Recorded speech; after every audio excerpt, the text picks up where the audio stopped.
prepare for an explosive announcement!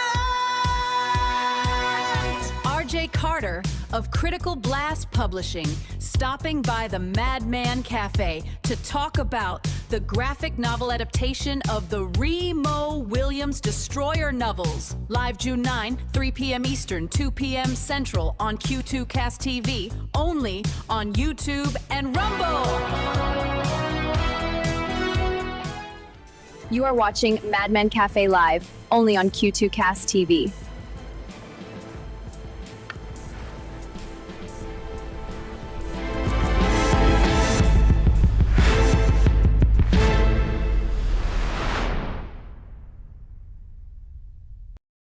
Live from high atop his mountain fortress, it's the show that's 100 organic, 40 caffeinated, and at least 50 feet away from all historical monuments. He's the man who once successfully argued with a GPS until it started crying. He's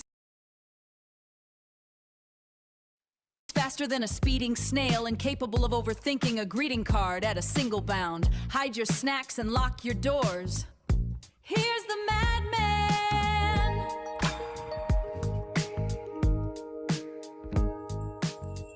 Oh, she decided to stutter this week. Welcome to another edition of the Madman Cafe Live. High atop the mountain fortress, home of the Madman Cafe itself. Yes, you saw we have a guest coming next week. Be sure to check that out. RJ Carter will be joining us a week from today live to talk about Remo Williams.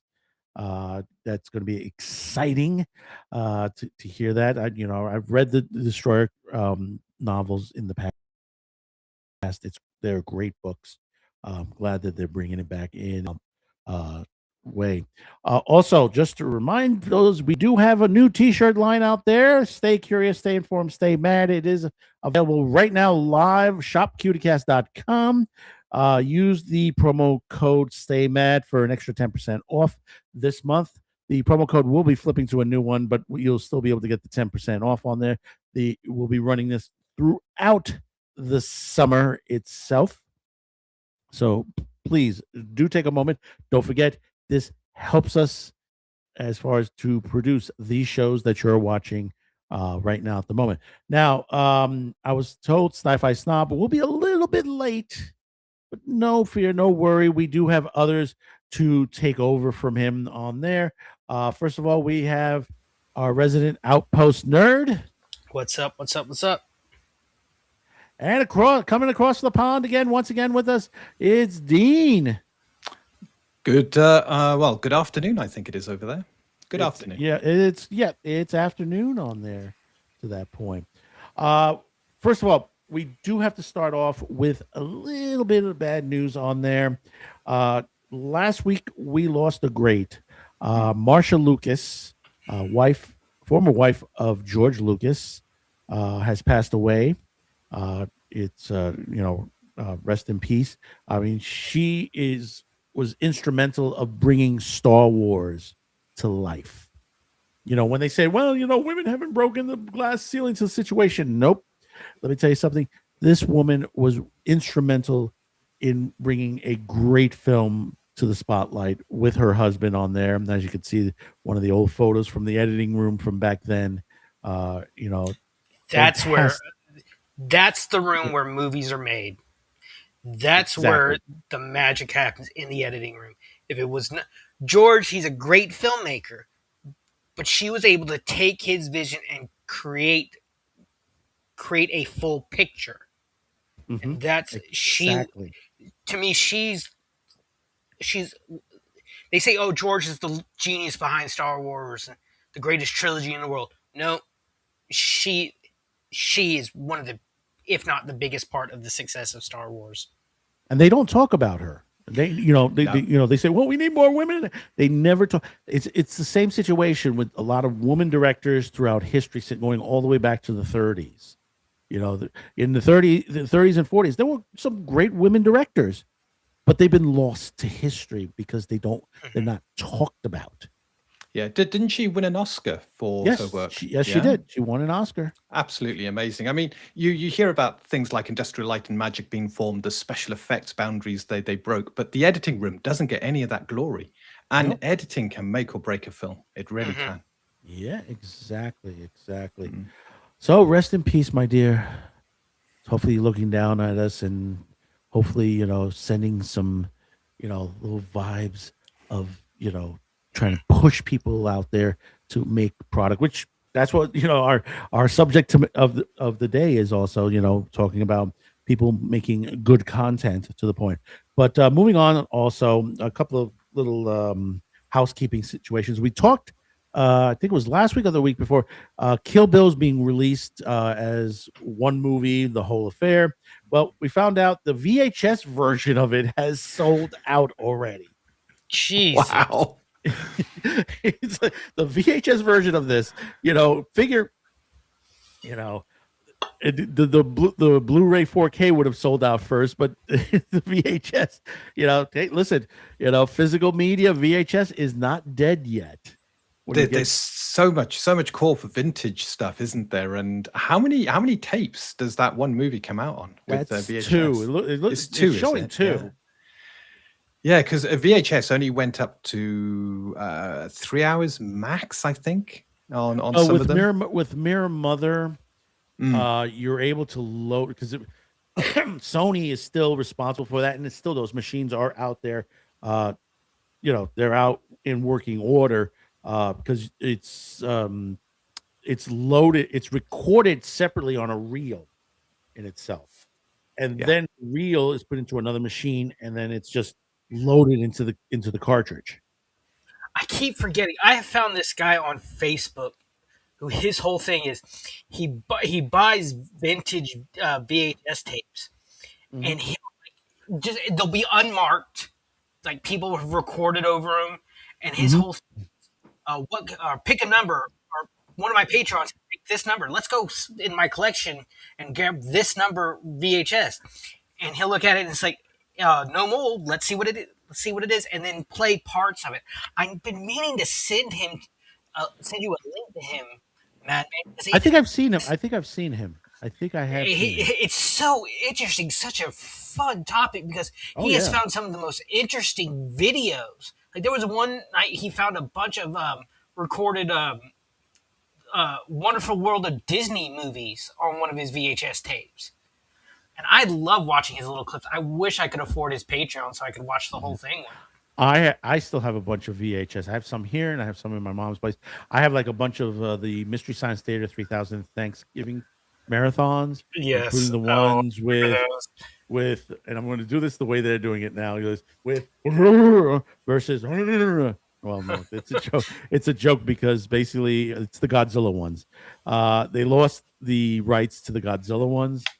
So basically, they had already put out one on DVD at the time. So they had this whole campaign where they said it's the surgical removal, and they could not say Godzilla versus Megalon or anything like that. And they said every time. The video is out there. It's hysterical. Tom Servo was my favorite robot. I love Tom. And actually, right now, and I got some footage from Rift Tracks. They're shooting a new season. I like Rift Tracks. No, everybody. Well, with the exception of Joel, it's Mike, Crow and all that, but it's the original guys. Yeah, that are coming back. It's not. I like the newer stuff, the Netflix stuff. I like the later years. I watched more of the later years with what's her name? Pearl. Dr. Forster's Pearl.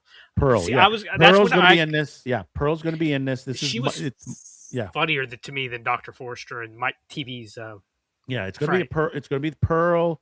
It's probably going to be Forster also as well, but it's going to be like all the old school stuff. That's great. Back. Yeah, that's which great. It's short. I think it's like 4 or 5 episodes that they're doing, right? And it's through Rift Tracks also. It's a combination of Rift Tracks and Mystery Science on there. But moving on a little bit more onto there, speaking of things that are coming out and classics coming out, they have just announced also that The Sopranos is getting a 4K remaster. To me, that was that- the worst ending in TV history. It's worst ending in TV history on there. But That yeah, and no, Dallas. Is that worse than Game of Thrones then? Yes. Yeah, worst ending Well, than season 8. let's see. How can we put that? I think Game of Thrones would be worse than the Sopranos ending. The Sopranos ending, it just went to black. That's all it did. Well, it left you ambiguous of what was actually happening. I have to say, my least favorite endings are Dallas, the entire last season being a dream. Well, Yeah. that wasn't the last season. That was just That- it was a that dream, wasn't, and they yeah. continued. Yeah. No, I remember the series ended with like her waking up in her bed, opening hearing someone in the shower. It's JR, who supposedly had been killed early, like in the beginning of that season. No, it wasn't Jr. It was the other one, I can never Bobby. remember the other one's name. Bobby. The one who Bobby played, was in the shower. played Colonel Yeah, in I Dream of Bobby was Jeannie. in the shower. Bobby was They in had the another shower. season after that, didn't they? Yeah, they did have more seasons Yeah. after that. They Yeah. tried to reboot it, I thought, like years later. No, they rebooted it right there. That's when they Yeah. rebooted it immediately. It God, was Yeah, like they people redid it, weren't it was like, happy. everything was a with dream. JR gone. Yeah. You know, and I that think was like that's everybody say, "What?" why no one remembers the reboot, because people were still so pissed about the dream Yeah. thing. Mhm. And then a little bit in anime news. Just this past week, Shueisha is celebrating its 100th anniversary. 100 years. Jesus. Manga stories and all that. Because people say, "Oh, this anime and manga thing," but they've been around a long time. They've been Wow. around a long time with some great stories. And one of their stories is is coming out of the mothballs. It's been, not available for quite some time now. And people have been asking about it. Speed Racer is going to be back in a Blu-ray remaster for August. Now, I'm not certain if this is both the English and the Makagogo, because they didn't have that much information. I'm hoping it's both, because it is in the $70 to $100 range. You sent me the the other day that you finally got the DVD of the movie. Yeah, That movie is criminally underrated. Oh yes, absolutely underrated. Like the casting was Susan Sarandon as mom, John Goodman as Pops, Christina Ricci as Trixie. Great cast, and the cars. Oh my God, the cars in that They nailed movie it. They are nailed it. beautiful. Even like with that in the beginning of the movie when Rex is driving that race, driving speed, you see they're passing through the neighborhood. The cars just flashing in the background on the side of the road, parked in front of people's houses, still beautiful. And I call it car fu because it's like karate with cars. Like during the race, it's car fu. Yep. And it was so awesome. The moves they were pulling, and all this was on green screen in what, like 2005, 2006, early maybe 2007 at the latest. And a great soundtrack with a mixture of both original songs. I love Both it. I got that on my Makagogo, YouTube playlist. Yeah, the Makagogo and Speed Racer song mixed in together, which they did a fantastic job on that. I mean that final race. Yes. Oh. Is a holy shit. I haven't cracked this open yet. The 4K Blu-ray that I just got. But, my favorite part is when he's going down the vertical drop and he's having to dodge the cars that are just it's like crisscrossing, and it's that whole scene where like he listens to the Mach 6 and he gets it going and he just bolts it, and it's just this like masterfully rendered sequence of just car fu and just the emotions captured by the audience and the family, and Racer X almost going down to join the family. He's so close. Like when Inspector Detector is his name? Inspector Detector, yep. He asked me, "You want to go with the family?" And he's like, no, I can't. And they sort of had a homage in there also of some of the villains in there, like the car acrobatic team. They didn't call them the car acrobatic team. They just had like Snake Oiler and a couple of the guys. See, know. I watched all these on Boomerang as a kid in the '90s. That's how I like Makagogo, or like one of my favorite episodes of Dexter's Lab is a complete parody Oh yes. of Speed Racer with Soapbox Derby instead Oh of yes. Dee Yes, Dee and is they Racer did it X, exactly. and Ha ha ha ha! I'm yeah, going to beat them on there. Ha ho ho ho! It like goes. Dee Dee is what's the little brother's name? Spritle and Racer X in Yeah. this. It's No, so, I love the ending on that. He goes like, Didi, you've been behind me you the whole finally time. came back. I've been always here. Where? Right behind you. Oh, you know I don't look that's there. okay. You know I never look there. Oh, it's so funny. That's how much, like to How me, much influence? Yeah. yeah, to me, I'm gonna do. That's what I need to do. I need to do my top 5 cars, like fictional cars, and in the Mach 5 will be 2, if not 3. It's so good. It's one of my favorite cars. I want to see it so bad in real life. Mm. There is a movie, a horror film with Josh Brolin, really good. It's called The Car from the 70s.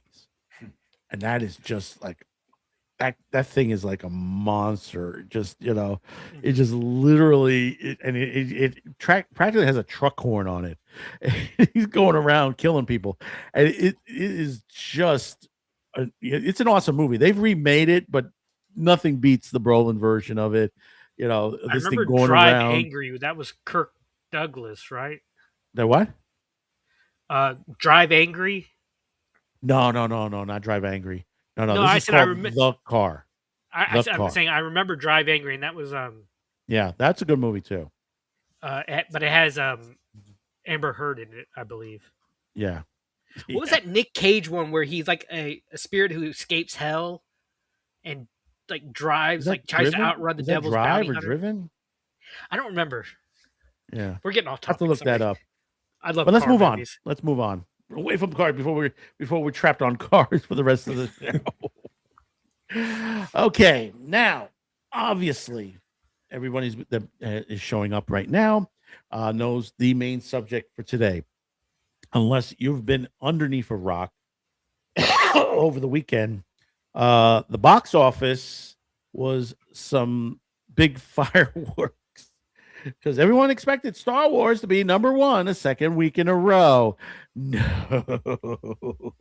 when you say everyone, not everybody expected it. not everybody expected, but all the experts are like, exactly. All the Star Yeah. Wars stands. Star Wars are fans, just a lot Star of Wars can do media. no wrong kind of people. Yeah. They kind of expect it to be like, you'd probably do another week and then it drop off on there. But man, did it drop off on week 2. I mean, what we're talking about, 65% drop. Wow. Oh, oof. Yeah. According to Box Office Mojo. It's like a 65 drop on there. And then what was on top? Not 1, but 2 horror films, both of them directed by YouTubers. I mean, is this what we're headed for? The new independent. I mean, you remember years ago, Miramax and all the New Line Cinema and all that. These new independent movie houses and stuff like that. Now we're looking at A24 and a couple others, and these are the movies that are coming out. I mean, you had Markiplier, who had Iron Lung, who did it on his own, not even a studio. He did it himself, and he's putting it out on Blu-ray and on pay-per-view on that. Eventually, it's going to hit streaming, but I'm not sure which streaming service he's going to hit it on. There's talks that it may be Amazon, possibly, to that point. And then you got Kane Parsons with Backrooms, which I just saw yesterday. And then Barker, I think it is. Yeah. Obsession, which that trailer looks fantastic. Yeah. That seems like an interesting movie. Is that the one where the guy wishes like the girl to love him and it goes horribly wrong? Oh yeah. Yeah. Oh yeah. Yeah. One of those on there. She loves him more than anything in the world. That's the word Yeah. he used. Wording he uses. Yeah. And I've only seen the trailer, but boy, she comes across well in that trailer. 1 minute she looks like your typical girl next door. The next minute she looks like a complete psycho, and she flips on a dime. She's fantastic. She's got to be a great I don't know who she is, but she's got to be a great actress to pull that off. It seems like she does. Yeah, I mean, and Backrooms also, the cast on Backrooms is also very good too. Like I said, I saw it yesterday. Yeah, and I know me and Al, we were all three talking, before the show started. Yeah, it's creepy. Of course, this is from Creepypasta, obviously, because this has been around for years. There, made into a game, made into a meme, made into like shorts. It's still people are making shorts to this day on this.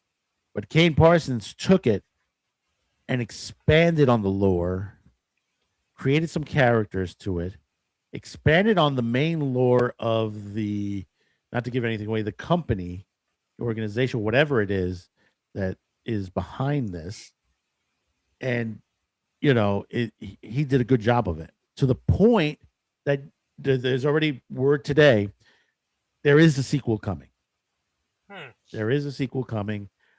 Someone said in the media, says, you don't do $100 million and not get a sequel. Yeah. And you look to that point. And the thing is, and getting into the next part of this, and we'll look at the numbers on there. Iron Lung did $51.2 million total worldwide on a $3 million budget.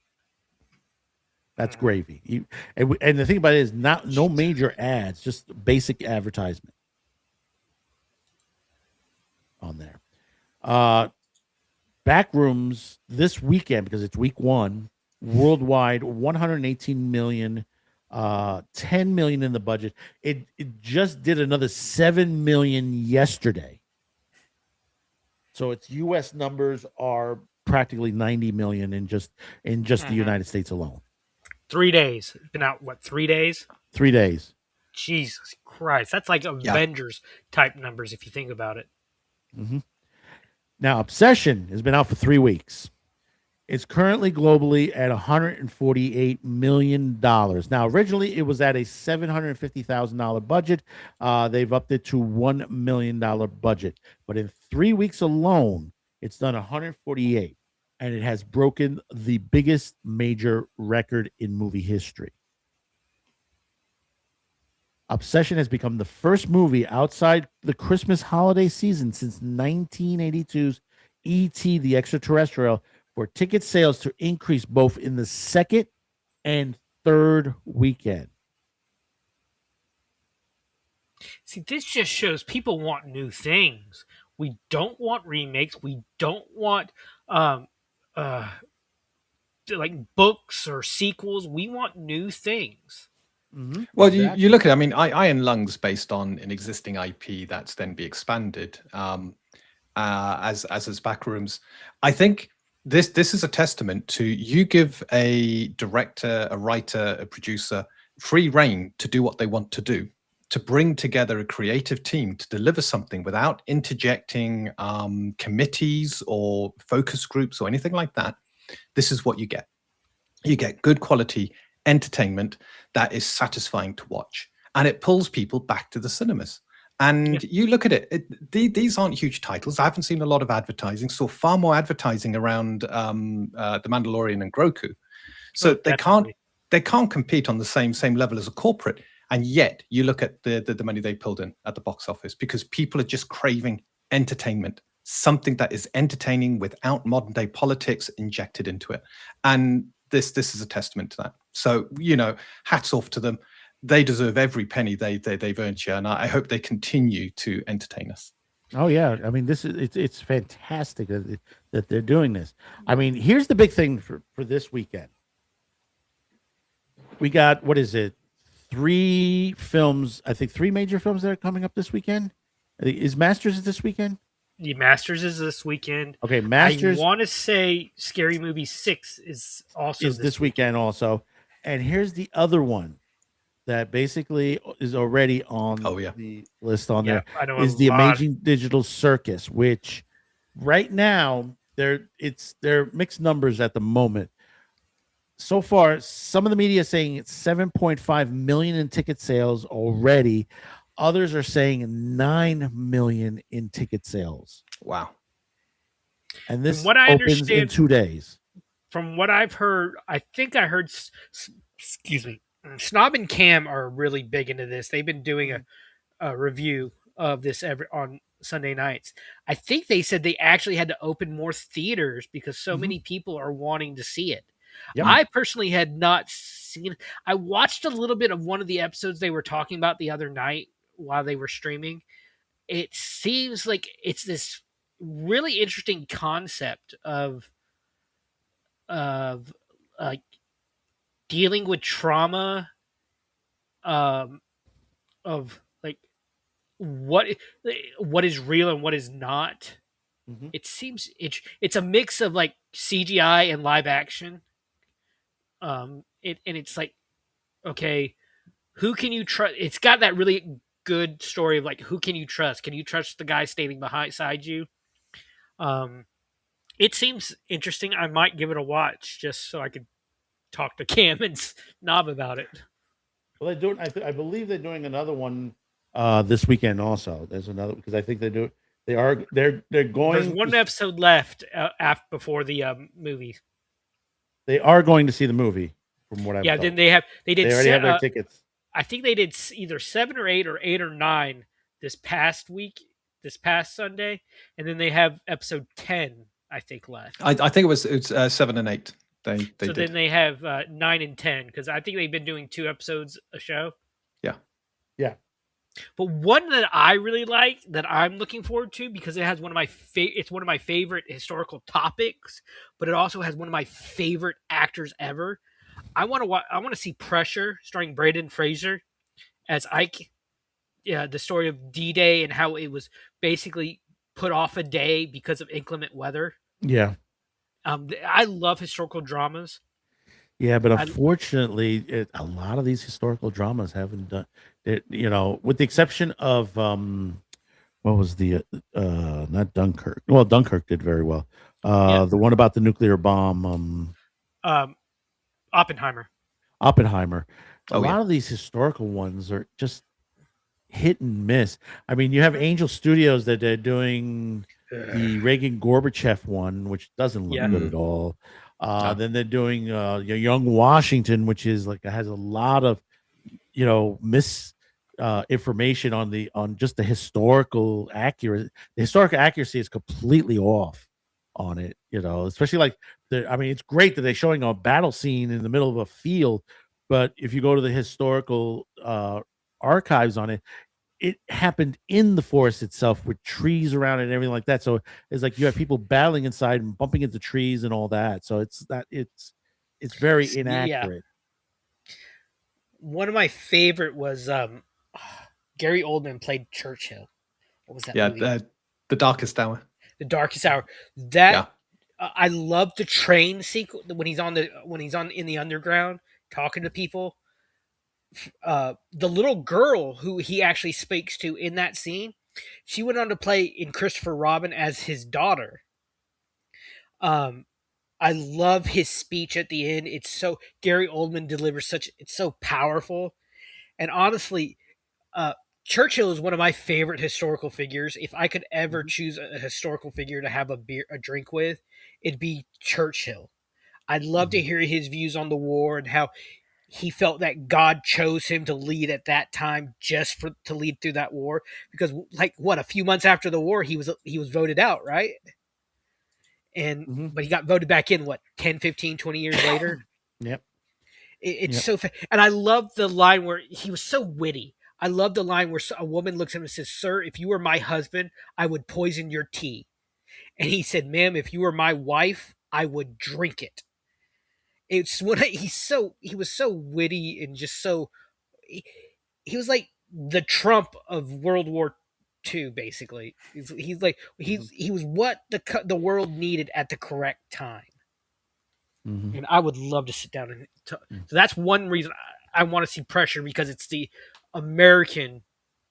Like I'll sit and watch. My YouTube is full of documentaries, World War II, Revolutionary War, Vietnam era like documentaries.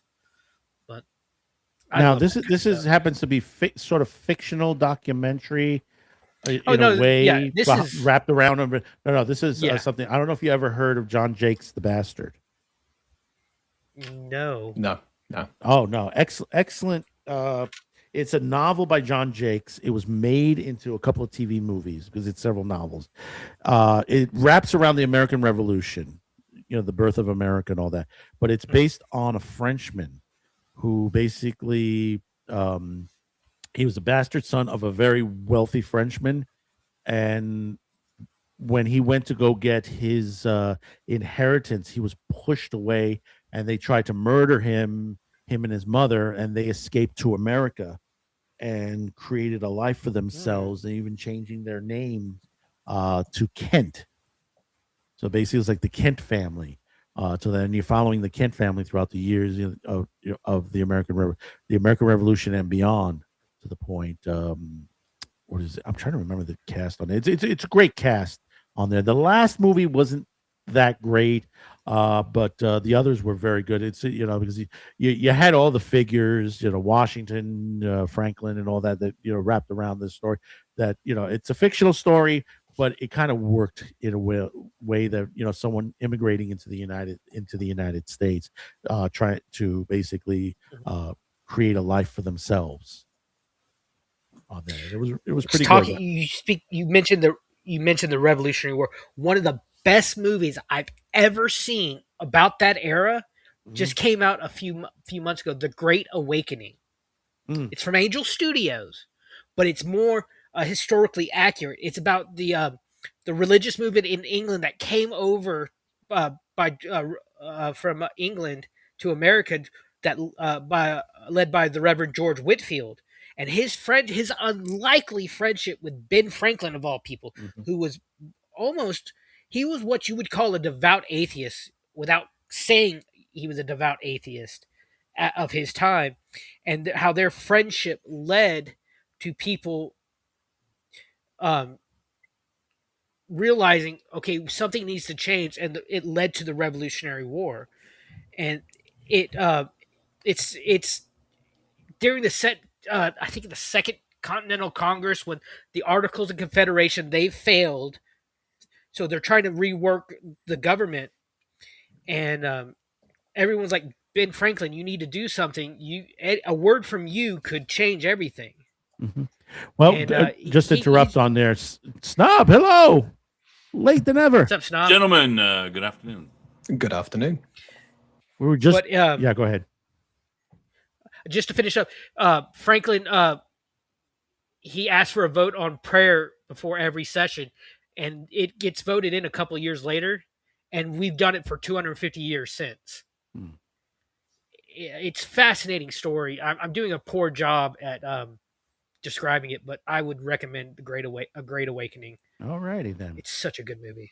Yeah. Well, let's catch up Snob a little bit. And of course, Snob, we were talking about Iron Lung, Backrooms, Obsession, and even Digital Circuit, the Amazing Digital Circus. Oh, I know a little bit about that one. Yeah. Did you know that it's the word is out there? They may have done between 7.5 million to 9 million in ticket sales. I heard the 7 number, but yeah. I'm hearing 9 at this point this morning. Yeah, that's I mean, I heard the 7 number last week, but yeah, I mean, it's pretty popular. I mean, they had four in my local, at the theater that I plan to see it in. They had 4 showings, and those sold out in no time. And Jeez. Now they have, let me just see here, the one theater. Where I lost it. The theaters they now have for Thursday night. I mean, they have Thursday, Friday, Saturday, and Sunday, but the theater I was looking at now has, like, let's see, 1, 2, 3, 4, 5, 6, 7, 8 showings on Thursday, for example, when it had 4 originally, and I think it was only that day, and then they expanded it to, and they basically doubled. So they're not going to put any more because now I can look at the theater, my local theater, and I can I can find seats anywhere almost, like some of them. So, but it's going to be an interesting box office week. It's going to be an interesting box office battle weekend. yeah, I think you're right. Like we were saying before you got here, you got Backrooms, you got Obsession, then you got Masters of the Universe, you got Scary Movie, and you got Digital Circus, all hitting this weekend. Yeah, Who's going to be up The top? predictions for Masters is not good. No, A lot of people have called it mixed reviews already.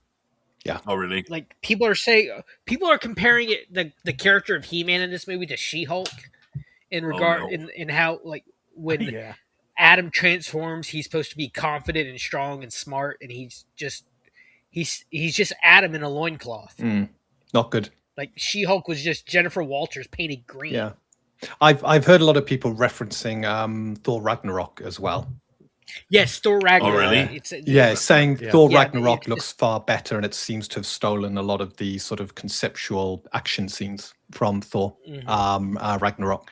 And given that I really didn't like that movie, it doesn't fill me with inspiration thinking of Yeah, He-Man. it's too bad. Thor Ragnarok tried to be Guardians because it was Guardian. The first Guardians came out. It was funny. It was great. It was your typical, as you would think a Guardians of the Galaxy movie would be, because that comic had its funny parts.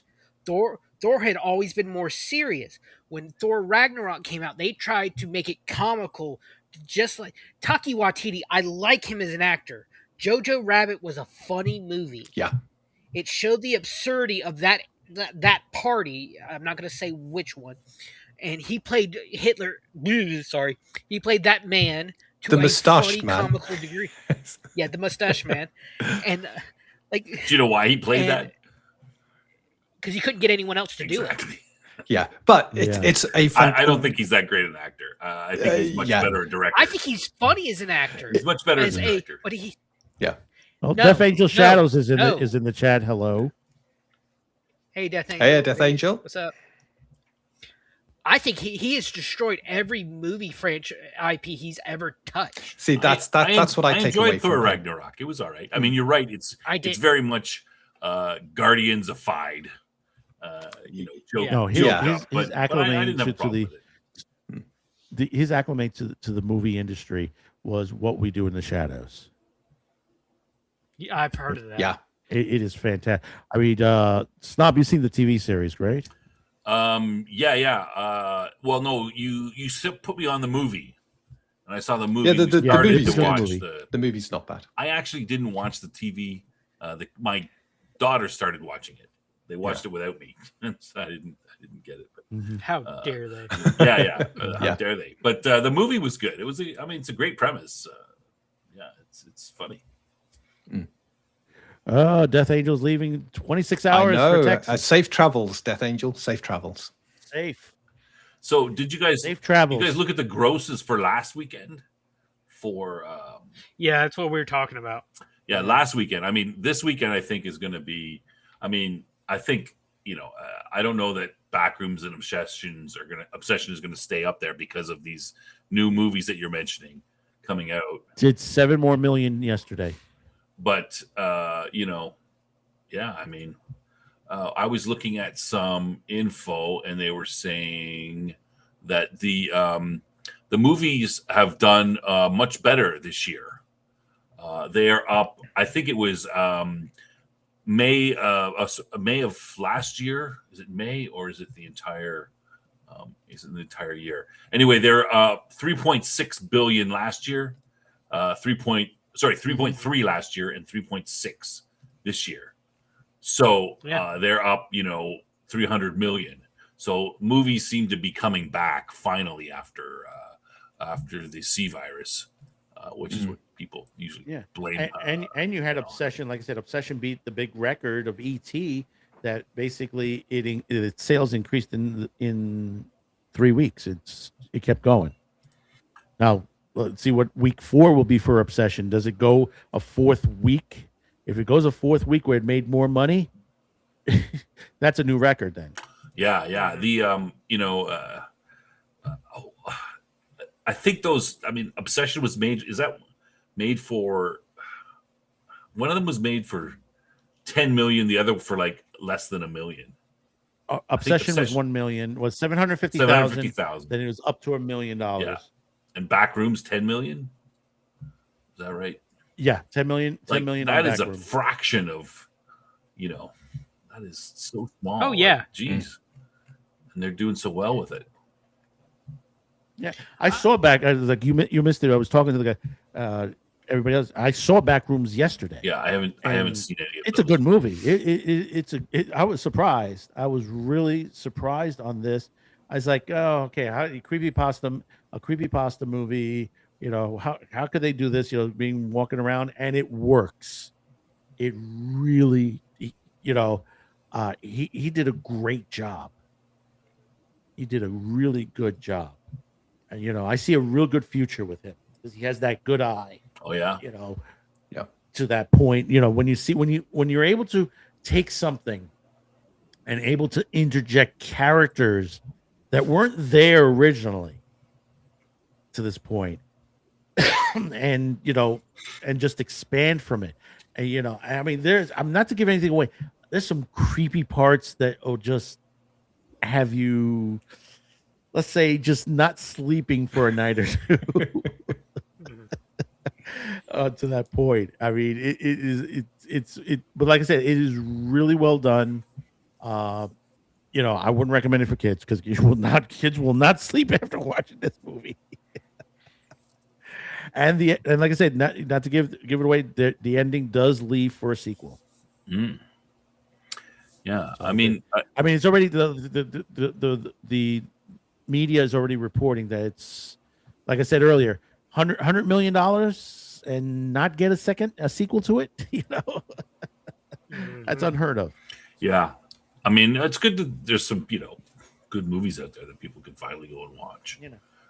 But and you got to and the thing about it is Hollywood is trying to snap back at these guys. Mhm. And trying to, using the media and trying to say, trying to put out little feelers, and they're like, oh no, they're not really. What do you mean snap back? They're trying to put down their success. Really? Yeah, it's just literally they're not praising their. You just got to read into the lines on a lot of the articles that have been coming out, because you got to remember you have two movies, two horror films, one by A24, the other one by Focus Features, beat out. Not that it's Mandalorian Grogu, it beat out Star Wars. Yeah. Yeah. Put that into perspective. Yeah. And both those movies went for up. a while, Both those movies went up. Mando and Grogu fell. And Mando and Grogu fell by 70%. That movie's done. Yeah, it's done. I think we're at a time now. We've had 10, 15, 20 years of the industry. We're starving as consumers now for independent movies. Like we grew up on some of the best, the most popular indie movies were not just the popular indie movies. They became some of the most popular movies. I'm reminded of like Donnie Darko, which is great. Napoleon Dynamite, which is just so fun. I love that. You better stop that, Napoleon. I love Uncle Rico. He's so funny. Clerks, which in my opinion was one of the best, and done again like these movies on a shoestring budget. Kevin Smith had to take out credit card after credit card after credit card to do Clerks, and he would do it in his free time at the Quickie Mart where he worked. I'm looking at other indie movies. I think it's more to do with, Blair Witch. Blair Witch, yes, yeah, the ones that made for 60 grand, yeah, something like that. And at the time, it became a cultural phenomenon. Yeah, I think it has more to do with. There's something to do with that, but I think it's Hollywood has lost its creativity, its creative spark. It's completely corporate now. All they do is they seem to do remakes or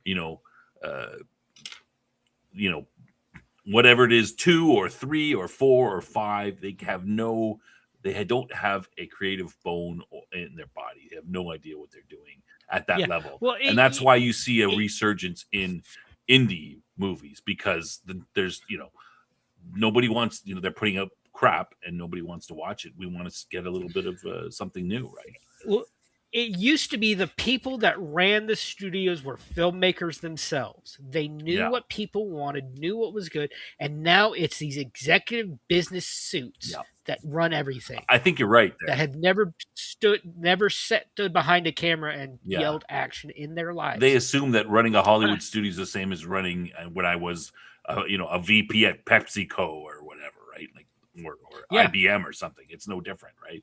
So yeah, I part of it too though is also I think that once you get to if you're spending if every movie you make is $200 million, then that's a huge risk, and you don't Yes, have the yes. ability to be try new things, that sort of stuff. So they focus too much on, hey, we got to put out every movie's got to be 150 to 300 million dollars to make it, and therefore That's because of Marvel. Yeah, I honestly Marvel, believe that was because Star of Marvel, Wars. the successes of Marvel. Oh, yeah, yeah. yeah. those movies. They wanted those numbers for everything. And we used to have when we were growing up, we'd have those big blockbusters. They wouldn't be as expensive as they are now, but we'd have them. But you'd have tons of smaller independent.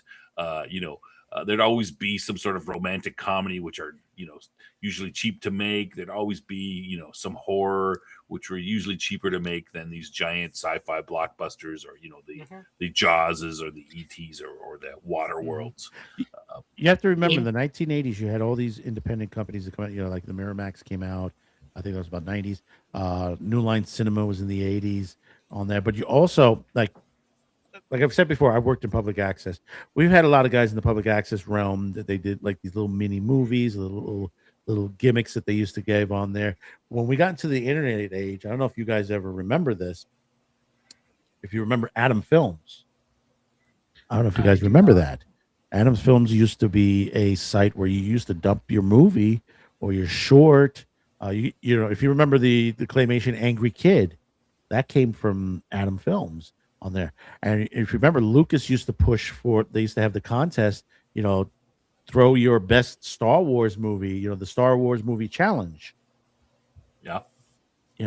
Where that was a time where you did fan service movies. And it was really popular at the time, and they did the Webby Awards and all that you did to that point.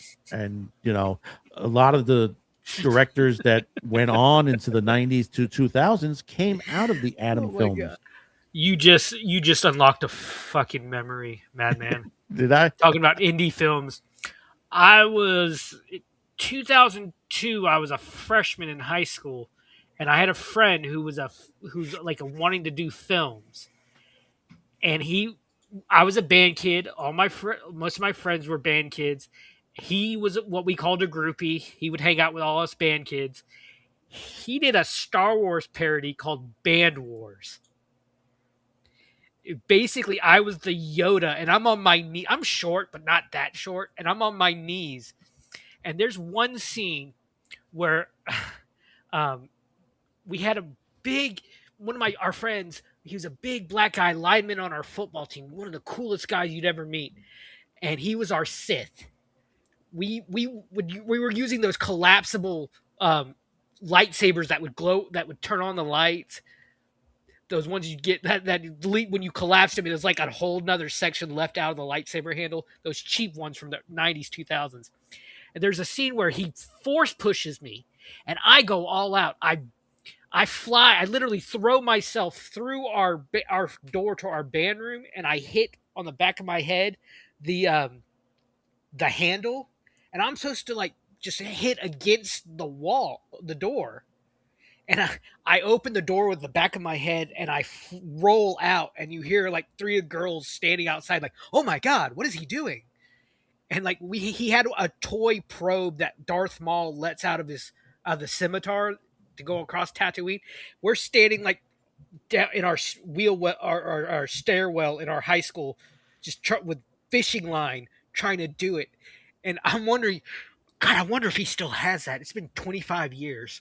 I'm sorry, talking about Adam Films, I would have loved. I never heard of this. This is awesome. Oh yeah, Adam back in the day. I think they're still out there. they're not the original Adam films as it was, because like everything else from the early days of the internet, it's faded into the background. But there was a lot of stuff that came out of here prior to that. And I'm going to throw this one at you. Back in '78, when Star Wars came out, there was a guy named Emil Fossilis. If I mispronounced his name, sorry. On there, he created 2 movies based on films from that era. One of them was he did a parody to Star Wars, which was called Hardware Wars, which you could see on Tubi TV right now. The other one was Closet Encounters of the Weird Kind or something. It was a parody to Close Encounters on there, and it was hysterical on there. I mean, they got Emil got Paul Frees to narrate the movie. Okay, this is hysterical. What he did was he took Star Wars, and everything in the movie was based on kitchen appliances. You had ships that were little hand blenders. It's like TIE fighters were hand blenders and stuff like that. The Death Star was a waffle iron. R2D2 was a vacuum. I think I saw Hardware Wars. Yeah, it's like if you're familiar with it, you've seen it. It's hysterical. It's just hysterical. And the thing about it is, the guys who worked on it, a lot of the tech guys went on to work. Let's see, the visual effects. It was John Ardis, Andy Lesnick, Glenn David Miller, and Fred Temper. Arliss went on to do Girl with the Dragon Tattoo. Lesnick worked on Man of Steel. Oh, wow. Glenn David Miller and Fred Temper went to work on Titanic. Jesus. Fossilis also did he did also some lead animated puppet work. He became the solo recordist and editor who credits include the Bruce Lee story and Spaceballs. Wow, that's goes to show you, independent filmmakers, guys with next to nothing in money, are the ones who have driven Hollywood in certain points. And I think we're at a focal point where we're going through another renaissance. This time it's with YouTubers. Yeah, I think you're right, and I think it's just started. It's just starting. I mean, it's been around for a bit, because there's been some other YouTubers that have made movies that have gone on to it, and you have 2 other YouTubers that are. One is working on Bloodborne, from the video game, into a anime movie. The other one, he's going to be working on the 3rd Winnie the Pooh horror film sequel. Oh, that's cool. Yeah, I would still say that, like Iron Lung and this year is probably there's a couple before, but this is where they're starting to get big, because they're beating out, they're beating out these big movies. Out Star Wars. They're beating out Star Wars. Yeah. Sorry, let me just correct my from my numbers from before. It's January 1st to May 31st. Last year was 1.3 billion. So the numbers are right. The time is wrong. And it's January 1st to May 31st of this year is 3.6 billion. So up 11% from last year over the same time frame. So still, that's a big. It's a big jump. Yeah, it is a big jump. Just to stop a moment on here, everyone out there, if you haven't yet, hit that like, share the video, subscribe, everything onto there. We do have super chats, we do have memberships, everything on there. We did mention earlier, we have the t-shirts and all that. That's everything is listed in the description below on there, as well as our affiliate partners and all the shows that these gentlemen here also do on YouTube as well. So, I mean, it's getting back to this. It is amazing to see some of this stuff. It's happening. I've talked about the Renaissance, the 1970s to 80s Renaissance of filmmaking after the Hays Code was deposed, the rise of the new MPAA, all the films that were made, especially the ones that were independent, low budget, stuff that went straight. How many movies that in history, and I know that the people who do The Darkness documentaries did a whole documentary on the VHS era. How many of those movies have low budgets and they never made theatrical, but they went to VHS and still did very well. Yeah. Mm-hmm. Yeah, a lot of movies were just like, it'll do well on home video, even if we didn't do that great at the theater. And some of them have gotten because people wouldn't be as risky, right? Like they'd be like, I went over to Blockbuster and this movie looks all right. I'll give it a try. What the heck, right? For $5 or whatever it was. And the thing is, the video store is on its way back again, considering what has been going on with physical media as of late. I mean, before you got here, Snob, I had mentioned Kill Bill on VHS has sold out already. Yeah, I don't know. I'm not sure. I'm not sure. Why would I want to? I'm not against physical media, but I don't know why I'd want to go back a couple of types of physical media. Yeah, ask that to the store owner here in Brooklyn, who's making money hand over fist and about to expand his store, who does sell VHS, DVD, and Blu-ray in his store, and is selling about 10 machines on the weekend. Yeah, I am surprised because I'm not sure. There's nothing about VHS that's inherently better than a DVD, for example, right? Why would I want to? Do I want to go back and start rewinding these freaking things again? Why is that? Other than to see, if I have a collection and to watch my collection, and I mean, look, records have come back and they are, it's not everybody's not buying records, right? There's certain, certain DJs and stuff. They're releasing certain things for a very niche crowd. It's hit $1 billion last year.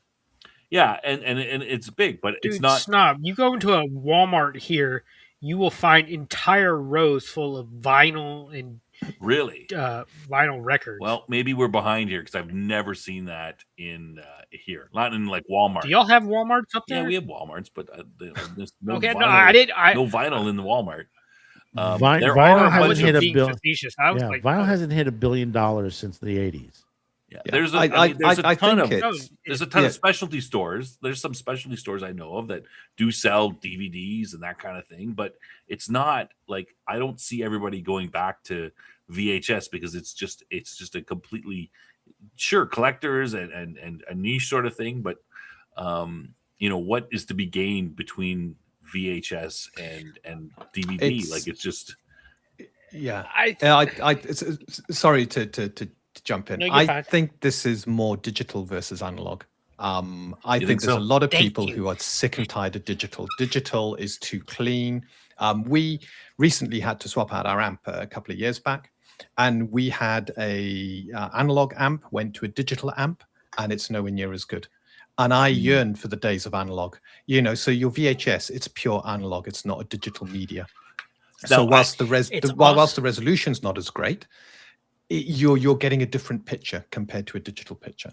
Yeah, it's awesome. Really? Okay. I understand that. I understand that for audio because there was a big thing when CDs came out. They were, they're taking out any of the background, any of the, you didn't feel like, with a record you could feel like you were there in the in the symphony or wherever it was recorded, but that was lost for audio when it went to, in some sense, when it went to CDs, went to digital. But you're telling me it's the same with video as well. I wasn't aware of that. But I'd imagine it's probably something similar. There will be a big difference between a digital recording and an analog recording. So you get the VHS of something, and it will look different on a modern screen compared to a digital version. Well, isn't it ratioed differently? Like a DVD is. It's rational. It is rational different. Well, also, quality wise, you're talking 400 lines, a little about 475 lines of resolution. To the point. But the likelihood is if you're buying VHSs, you got an old style TV, you got a CRT TV. So you're really going analog across the board. You're in it for the And the thing about it is, the audio systems today will handle the sound from VHS because. When I used to work, I was in a video store and we had to hook up with the VHS. When Top Gun came out, we blasted Top Gun on a full Dolby sound Feel the system. need. Holy Yeah. crap! On VHS, sounds phenomenal. Yeah. Yeah, And there again, hasn't been analog much change recording of in sound. the in audio. Hasn't been changed. But could it also be control? When you're streaming, you don't have control of it. You're basically renting it almost. And for any reason whatsoever, that streaming company said, "No, we don't like you." Boom, you're off. Well, that I haven't heard When that you happen have yet, when but you, but in agreements to what you're saying, are you talking about stuff that you're purchasing, like off of Amazon Prime for digital?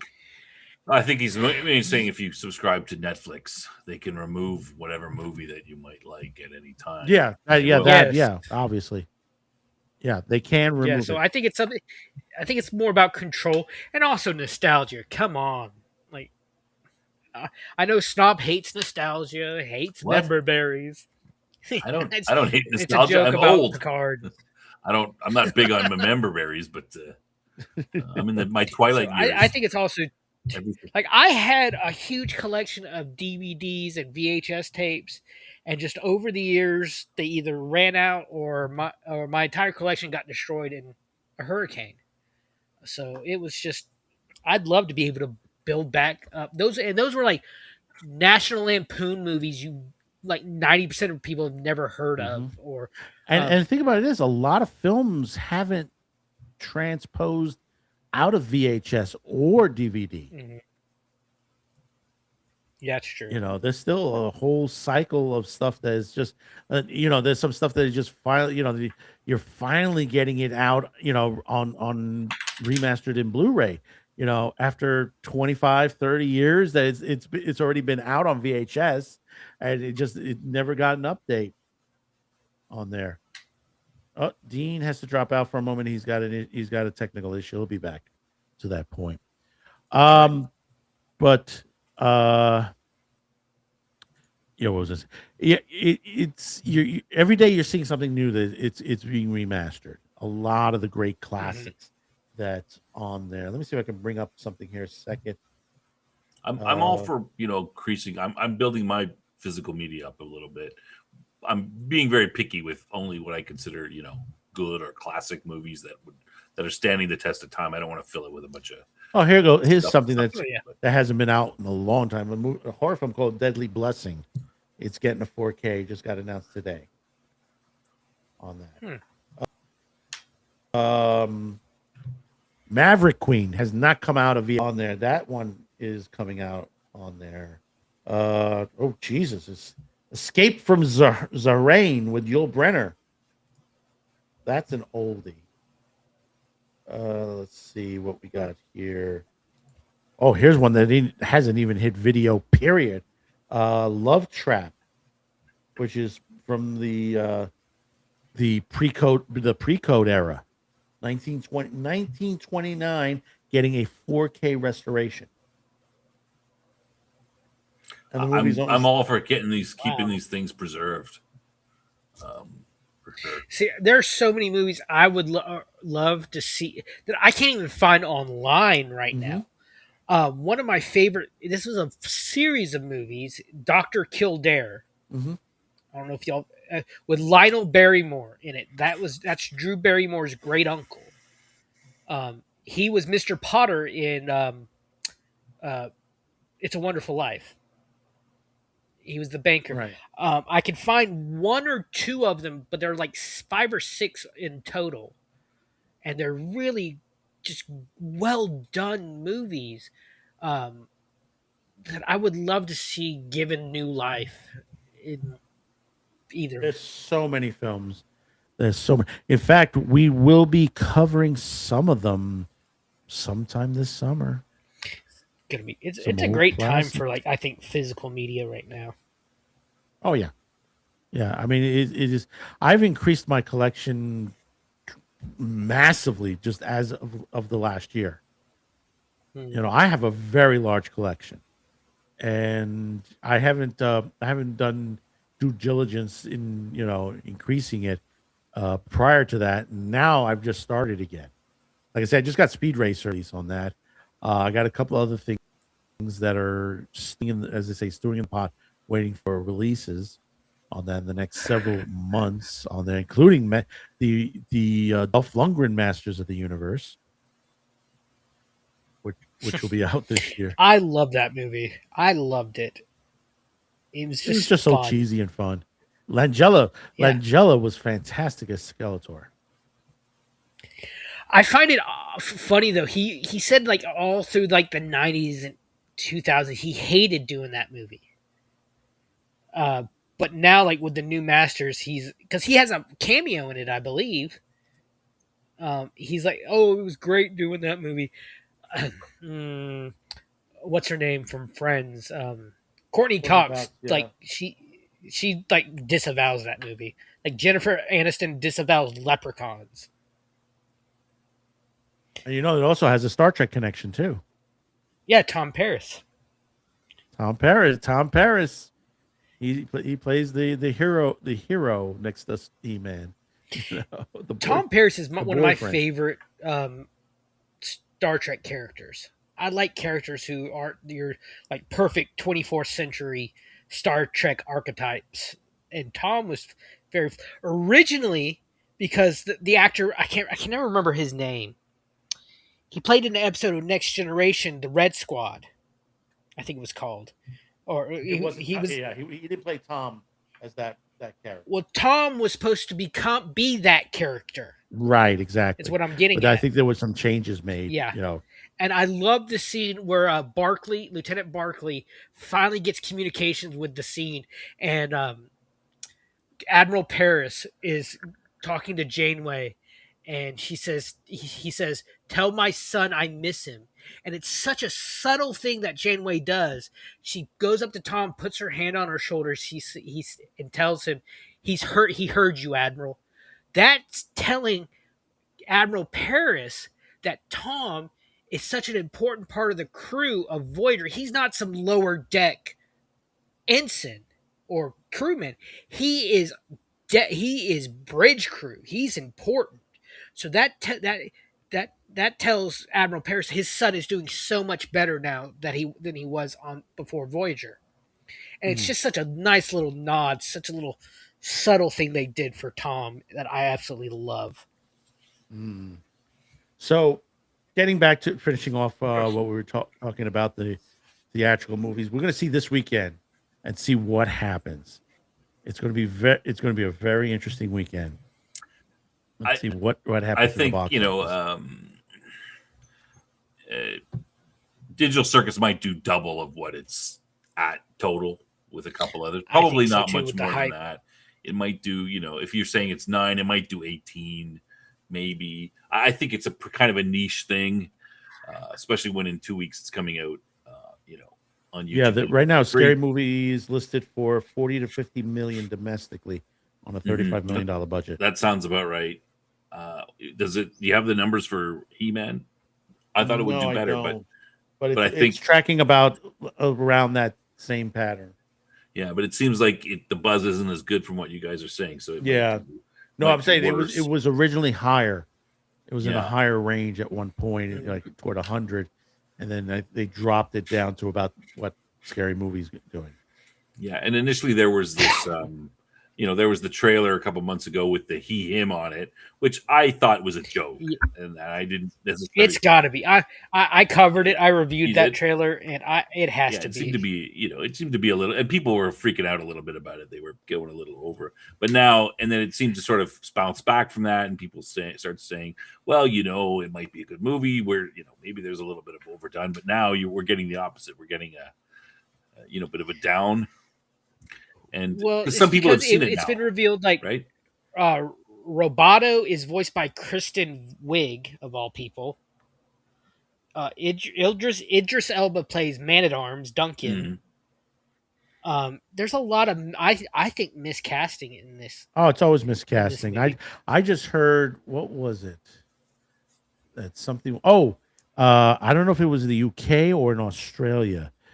They shut down a production of Dreamgirls because they didn't hire enough of a certain minority in the production. Believe it or not. And this is a stage play. You know, think about that. Think about that for a minute. You know, Where to was that? Was that point. in New York? No, this was in, UK. in either UK, sorry. UK You said or you- Australia. I was just reading Yeah. a little bit of it this morning as I was having coffee. I was just like, I said, you got to be kidding me. That's just, yeah, It's insane. so stupid. It is insane. But we're going to move on from this. Of course, we've reached They can do what they a want. little bit past the No top of the hour. You can guess what time it is. Oh no. Oh, yeah.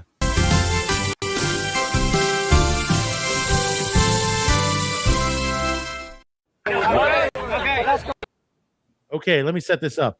This is ParkCon from about I think a week or two ago. Sorry, what? ParkCon? ParkCon. It's sort of like it's an anime Comic-Con festival, but it's in the park. In other words, it's not Where in is the convention New York, center or right? anything like that. New York? It's sort of like a street fair. But Where, Madman? Huh? Where? It's California. It's in California. Okay. California. Basically, they were selling drinks. And Oh no. I know what this is. Oh no. Oh, this makes me sick. There to was my a bit of a stomach. choice on the You drink. mentioned Let this me show before. you.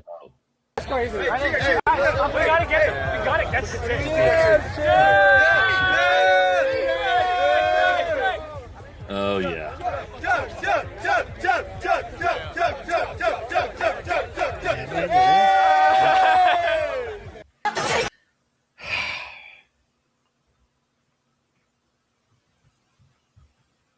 Oh, this is disgusting. Yes, that's right. Feet juice. Yeah, I mean, that's not feet juice. That's just feet in juice. I mean, you got to chop her legs off and put them right in there. It'd be real feet juice. Come on. Snob, have you thought of this before? This is a lie. I'm just talking about the marketing. It's not feet juice. It's dipped in feet juice. Come on. I remember a few years ago with Anime Matsuri in Texas, they're paying women to step on them. This takes that to a whole different level. Oh yeah, and they made After- money. They made Yeah. money on this. And the thing about it is, hang on, let me just leave it right. It's false there. advertising. Yeah, leave it right there. That's It's your colored with issue with feet in that it. snob. Not feet juice. Well, no, Feet juice understand with there that real was alcohol in this juice. There was. Some people say it was Well, it probably Everclear. killed Other people any, are saying it was vodka, So it probably killed any germs or whatever. any germs or whatever. Well, But- I heard, but I still. read. Why? Jeez. Let's see if I could pull What's up wrong with you? Let me see if I can pull up the price card. There's See the price card. Yeah, it was. What was it? A shot was like $7. there's sickos everywhere. $15 if you take it off her feet. Because you had guys like it was dripping into their mouths off their feet. Yeah, there's This takes body shots. Perverts to a whole everywhere. Another level. Yeah, it was cup. It was like a cup is $7 on there, and I'm trying to remember on there. What's the last one up there? I'm not certain what that says on there. so But yeah, this was going on, and then the internet took it to a new level. Yeah, of When course after it is. this happened, because this was spread all over the internet, especially on Twitter, then suddenly some reports were coming out that saying guys were in the hospital. I was going to ask if that was true. Okay, yeah, let me say they would say that guys were ending up in the hospital with respiration problems. respiration. When I heard this, I did research on breathe it this, in? and I checked with the San Francisco Chronicle. No, there were no That's what reports, true reports, that actually anybody who attended ParkCon ended up in the hospital. It's just imagine if I went to a local park and put my feet in a cooler and tried to sell feet juice to people. How many people do you think would buy it? You're Well, not a depends on pretty how good animator. looking you are. Depends on how good looking you are. Zero. Absolutely. I'm a 50-something-year-old man. How good do you think I look? Absolutely nobody would buy it. I mean, lately, I mean, you could say Tarantino, and I see this on my feed a lot because because I do watch a lot of the anime and I have it on the Twitter. I get a lot of like feet pictures for some reason. I don't know what the hell did I click that I'm just Oh getting yeah. feet Mm-hmm. pictures, Mm-hmm. Yep. and I'm just like saying, what the hell is this? And I've clicked it off several times, to say block, block, block, and it just like it keeps reoccurring. I have no idea why. I've got lately I've been getting on X, I've been getting these, various attractive women subbing to my channel. And they Yeah, got absolutely no bio or anything. It's obvious. Yeah, I've had that too. That's Mhm. that's increased to the last couple of months. I didn't usually have it before. I'm like, I just ignore it. But yeah, it's just I mean, this is just It's insane. decline of Western civilization right here. I mean, Well, there we go. Yes, it's stuff part like of this has it. been around for a bit. It's just now with the No, internet, now you're seeing it out in the open. Real, I mean, Yeah, I there's mean, worse things than feet juice out in the yeah. open as of late.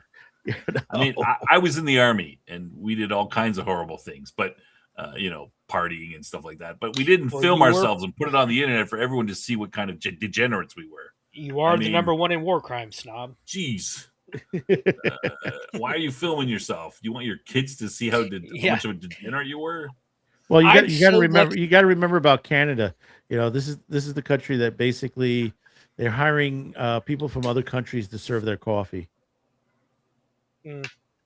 Yeah, pretty much. I If graduated, you haven't heard that story yet, or you're having people committed by doctors who never spoke to him. I don't That's need to hear the story. I can see it every day if I want. Yeah. what you've been into Tim Hortons lately and you've seen a lot. No, of I don't. My wife likes Tim Hortons. I never liked it. I thought it's like, oh, let's go there to get something to eat. Like even years ago, and I'd be like, why? It's a coffee shop with crappy sandwiches. Why would I want to go there? I never really liked it. But I'm not a big coffee drinker either. But it was a big thing for people to go there all the time, and the quality has definitely dropped in the last 5 years. And you can go there and you can see that the people who work there, there's been a significant, obvious change in their ethnic backgrounds. I mean, it used to be, all fast food type restaurants used to be mainly for the managers who were older guys or girls or whatever, and then teenagers. I mean, right? Yeah, those jobs are never meant for as like flipping hamburgers, bagging groceries has never been meant to be careers for you to Exactly. live off of. They are meant to get you for kids to get into the door, get their foot into the job market, get experience, get a resume going, and move on. But less and less people. My first job out of high school was bagging groceries. And now, Mine was working for a 20, hardware store. 20 years later, I'm having to go back because shit has gone and apply for a produce job because shit has just gone to hell. There aren't, and we just found out just a few miles from where I live, they're wanting to put an AI data center in. Right, I live on the edge of my county, and right in the next county, they're wanting to put a AI data center in. That will. We already have problems with roving blackouts in my part of the in my area. It'll make that worse. I live on the lake. The creek, the lake, the river they want to take the water out of, empties into the lake about maybe a couple thousand yards from my house. That will take water out of my backyard and take water out of my well. What are we supposed to do when these jobs are being taken by AI? It just luckily we're getting a good fight back against this data center. Well, So the hopefully one thing that that the works data out. center improves one thing, What's that? we need more power in this country. We need more power plants. That's the thing that Everywhere. improves to that point. Actually recently we do have a nuclear reactor going online in Atlanta. Yeah, But how many nuclear reactors have you heard being built in the last 10 years? They're building one I think in Atlanta. Wow, I thought No, like, no, there it's was like, it's almost going online. It's yeah, completed. like there was like 40 years and nobody was building any new. Yeah. I think like the last one I think was late 90s, early 2000s before this one. I think we talked about this a few weeks ago. Yeah, we did. We did. Yeah. But see, this proves when you have all these data centers come up, you could build these data centers and have built their own reactors. 'Cause Well, the they're reactors wanting are everyone with like electric cars, data centers. They're wanting to put the cart before the horse. We're not ready for this. We're not ready for all these. Our power grid cannot handle all the electric Okay, cars who's that they this? want to put. Hello? You let them in. I know. I thought it was Dean. No, Hello. Nerd's making a good point about the cart before the horse. Build the power plants first. You can't go all Who are you? electrical. Who am I? Oh, Oh, Jesus Christ. I'm still Read seeing. this- Look at the My screen. screen's frozen. No, So it's Jeff. Scared me for a second because I'm not seeing. God dang it! This is why I hate Restream because it lags like a. Because I know I didn't give the numbers are only within our, I was like saying I thought it was Dean coming back in. And I'm like, what the fuck is this? He hacked his way in. He's He hacked his hacked way the in. system. Yeah. But hey, There, is that better? yeah, that's better. That was kind of scary there. You're giving something to me that I've already saw Backrooms yesterday. So That was my that's my picture that I from my Hyperborea character I came up with. yeah. But because we're getting late in the show, let's move on to the next part of it, which Outpost is going to be talking about this. The Lego controversy. Okay, so the story is shit all around. I don't. There's no innocent party in all this. I'm not shilling for the store or the company. I'm not shilling for the YouTuber. I think he has put this. Okay, so let me back up. So the story is a Oregon man in his 80s who has spent years creating this massive Star Wars Lego diorama to the point he had pieces worth thousands and thousands of dollars. He wanted to. He worked with this consignment store in God in Ohio. Oregon. Oh, Ohio. No. The man is from Oregon. He worked with a store in Ohio to sell off his collection to help raise his money for his family because he's ill. Yeah. So the store gets sold to a Salt Lake City, Utah based company called Bricks and Minifigs. Bricks and Minifigs says we're not on the contract, so we're not going to hold up our end. And so this California, you see, I'm having to think because it's all over the map. This California YouTuber named Reckless Ben hears about it and injects himself he's trying to help. He's got good intentions. I will give him that. He's trying to help an elderly man get the money that he's owed, which I agree with. But the way he has done it has put the entire situation in jeopardy. He started going to this consignment store to the point the new owner trespassed him, and he just kept going. He tried to Viva Fry explained this really amazingly. He started going to the owners of the company's house in Salt Lake City. He basically what he did is the owner sold off parts of his collection, like shares in a stock company. So a person, and to get like $100,000 in civil. Are you outside? Hold on a second. Are you outside, Jeff? Yes, Because the wind is blowing and it's blowing into the mic. it's a beautiful day. Sorry to interrupt, Outpost. No, Continue. you're fine. I'm wanting to bring up this story, but what it is Bricks and Minifigs has refused to honor the original agreement between the first owners of the consignment store and the man and his family. Through a civil case, let me bring it up.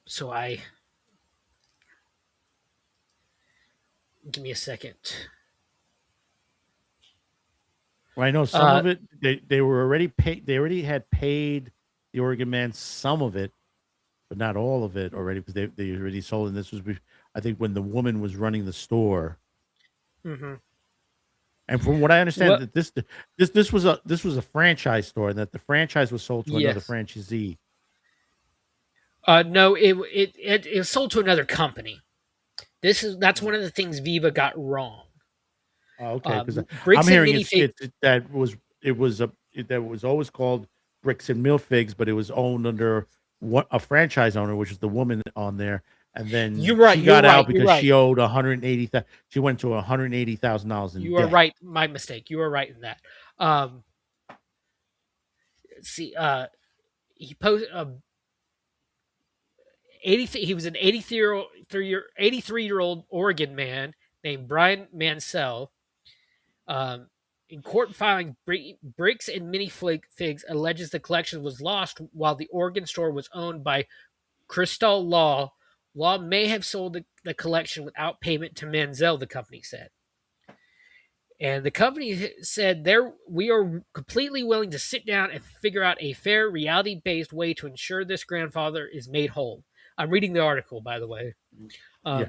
However, there is a fundamental difference between a good faith resolution and giving into a coordinated viral extortion campaign. And that's how Bricks and Minifig is seeing this. You have just a third party with Reckless Ben coming in and inserting himself. Now, Reckless Ben, according to the article, is a California YouTuber known for elaborate pranks and internet crusades. And he is now facing criminal charges in Utah after police say he targeted business owners connected to a fight over a missing Star Wars collection. And the things he did was either, and Viva Fry, who he put this beautifully. I recommend to get a hit the more video on coherent, there. Yeah, legal based. Check him out. Because what Reckless Ben did, Reckless Ben went to these men's home and started harassing them, parked across their street, filming them. He went up to one of them after they defaulted, because they defaulted on the suit in Oregon, Ohio. Sorry, trying to keep my state straight. And he went up to one of them with a Easter egg. Hey, give me your money. Give me the money. Give me the money. Outside the man's house. Now, the man should have stayed his ass in the house. If you watch these videos, like I say, no one is looking good in this situation, in my opinion. Even the law enforcement's not looking. Yes, that law great. enforcement. Oh, I will get to that. That is batshit crazy. But look at the town he decided to do this in. You got the Mormon Mafia in Salt Lake City. And that Jesus Christ of Latter-day Saints. Yeah. And the owner of Bricks and Minifigs and the CEO are very high-ranking church members. So, but what it was, he was charged with. Let me come on. Let me find. I'm sorry. Yeah, I'm trying to find it also. Trying to find what Ben was charged with. Court records show that Ben, who had spent a night in a Utah County jail, faces misdemeanor charges of stalking, targeted residential picketing, which I will explain that, disorderly conduct, and criminal trespass against 2 Utahns, which I agree with Viva. That's a weird way to describe a person from Utah. But what he did is across the street from the CEO's house, he put a banner, or he put signs up saying with the man's picture on it, saying "I steal from old people." He And I heard he AI'd a video yes, saying his apology. See, one thing that Bricks and Minifigs is alleging is that the man's grandson harassed the store to the point, and that was one of the reasons they ended up closing, because for the employee safety. And they said all we want is an apology video from him, or an apology from him to the employees. I don't think I don't know if it had to be a video or not, but they said that the court they asked the court for an apology video.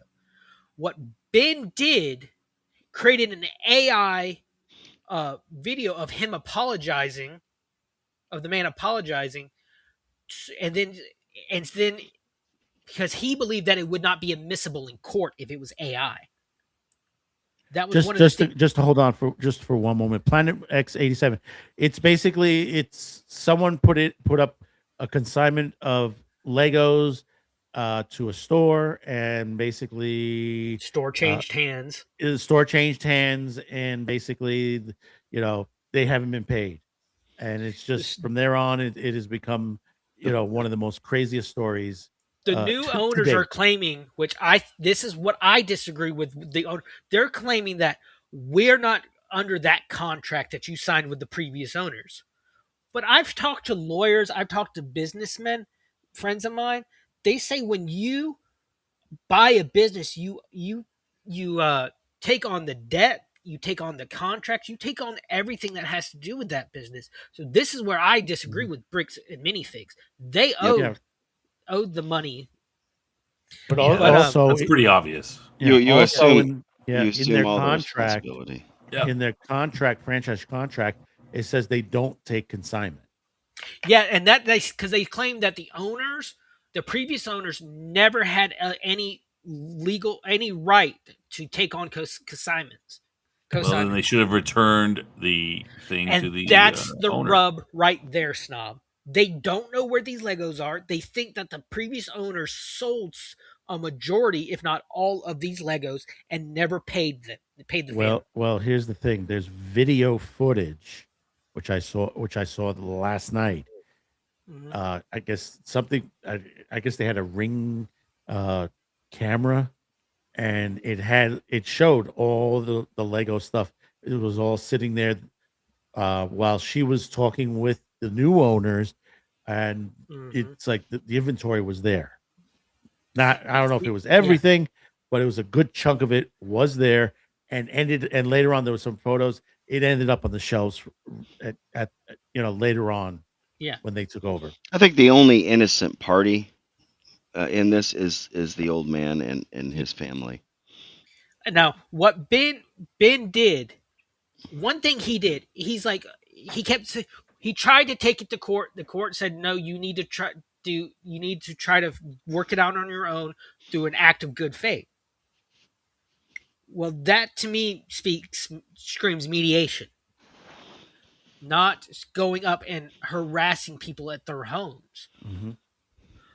What he did, and he said, "Oh, I tried to serve it, and they refused to be served." That doesn't matter worth a pile of shit in the court system. What? Say I'm in a legal battle against you, madman. I hire, and I need to be served papers. I'm not gonna do it. You don't do it. The parties do not serve each other. You hire a process server or get someone from the courts to do it. Mm-hmm. Ben went with the woman who was the process server to these men's home and put him and her in unnecessary danger. Yep, you're right. And if I'm a process server, but okay, let me rephrase this. If there's a legal battle between Madman and Snob, and I get hired to serve Snob papers by Madman, I'm a process server of the court. I go up to Snob and said, "Are you sci-fi Snob? What are you going to say?" No. That's Deny. It doesn't matter if you deny or not. That's the thing. Hold on 1 second. Say, hold up. Wait a minute. Something ain't right. Well, we just got our first super chat on there Hey! from Planet X87. $5. Thank you, Planet. I am not around very often, I but expect fun 25% of that. conversations today. I'll get Reckless Ben if I don't get my 25%. And you also learned not to say yes. When everyone asks you your name, always say no. Say, I don't know who that is. But I will know who you are. That's part of my job to figure out who you are. I've seen it on TV, and you're supposed to pretend to serve me a pizza. Don't. It's TV. Don't forget what you saw on TV. This No, is it not works. TV. Pretend you're delivering a pizza to me. And I say, That's how it And works. then you say, I say- and you've been served. and you can, That's right. Snob I say, what? I didn't order a pizza. Snob does not have to accept. But what a process server is supposed to do is drop it at their feet and walk away. Because you've been served whether you accept it or not in the court's eye. Yeah. And that's what these guys are doing. They're refusing to take it. And this is where the cops are covering for these assholes. This is what I don't like. But Ben is inserting himself into positions he doesn't need to be in. Yeah. I have watched Rakeda. I have talked to my best friend's dad is a lawyer. He said if you have legal issues with a party, you are to have no contact with them while the court case is going down. Why the case is going down. And this is what Ben is getting wrong. He's inserting himself. He's putting himself into these positions where the cops are being called because these men have already said, stop stalking me, get away from me, go through it the legal way. And he's not. And speaking Why is he even involved in this other than for clicks? He had a that's the document. He big made a documentary about it, 2 or 3 part documentary, which was well detailed. Supposedly, I haven't seen it yet, but from what everybody says, it is a good documentary to the situation. Now he's taken it to the next step and has gotten himself involved, which he shouldn't have. See, because this is giving bricks and minifigs ammo in court to use against them in court. This is what I don't like. I want that to Mr. Manziel to get everything he's owed. I don't want. I was in a chat the other night and people couldn't understand this. I kept saying this is wrong. What Ben is doing is wrong, and it got to the point that he was swatted. Ben was ow, damn it, lady. He literally had got swatted, and the Utah police, the city police came and raided his B&B that he was staying in. Yeah, then they said it was like, it was an active warrant out for his arrest situation, and he ran to Mexico, but there was no active warrant for it. The charges were stemmed from, like, I think all this was going down in February or March. He was arrested for stalking someone.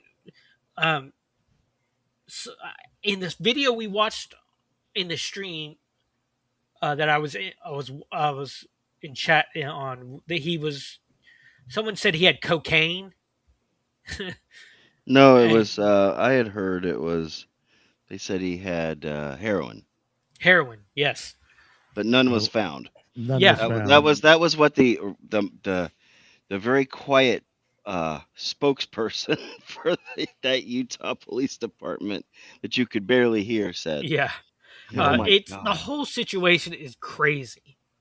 Now, for those of you who want to complete, a good complete, legal detail, Snob has put up the Viva Fry video up in there. Catch It is I just saw it today. It is really good. He gives a good legal sense to this whole madness. I mean, he's calling it, literally, this one is the big one issue of the the year. decade of the year. Yeah. Now, like, and Viva ends it. He basically says what I'm saying, but in a more eloquent legal way. He's saying that is this a contract dispute with a YouTuber self-inserting himself? That's what I think. And or is this like, oh, a huge conspiracy? But he ends it with saying that he feels that Ben has done. Uh, Muddied the waters. yes, he's done kind of. Yeah, he's muddied the waters a lot. Now, this is something that should be brought to the attention, but keep your nose out of it. Don't make yourself the story over an issue you're covering.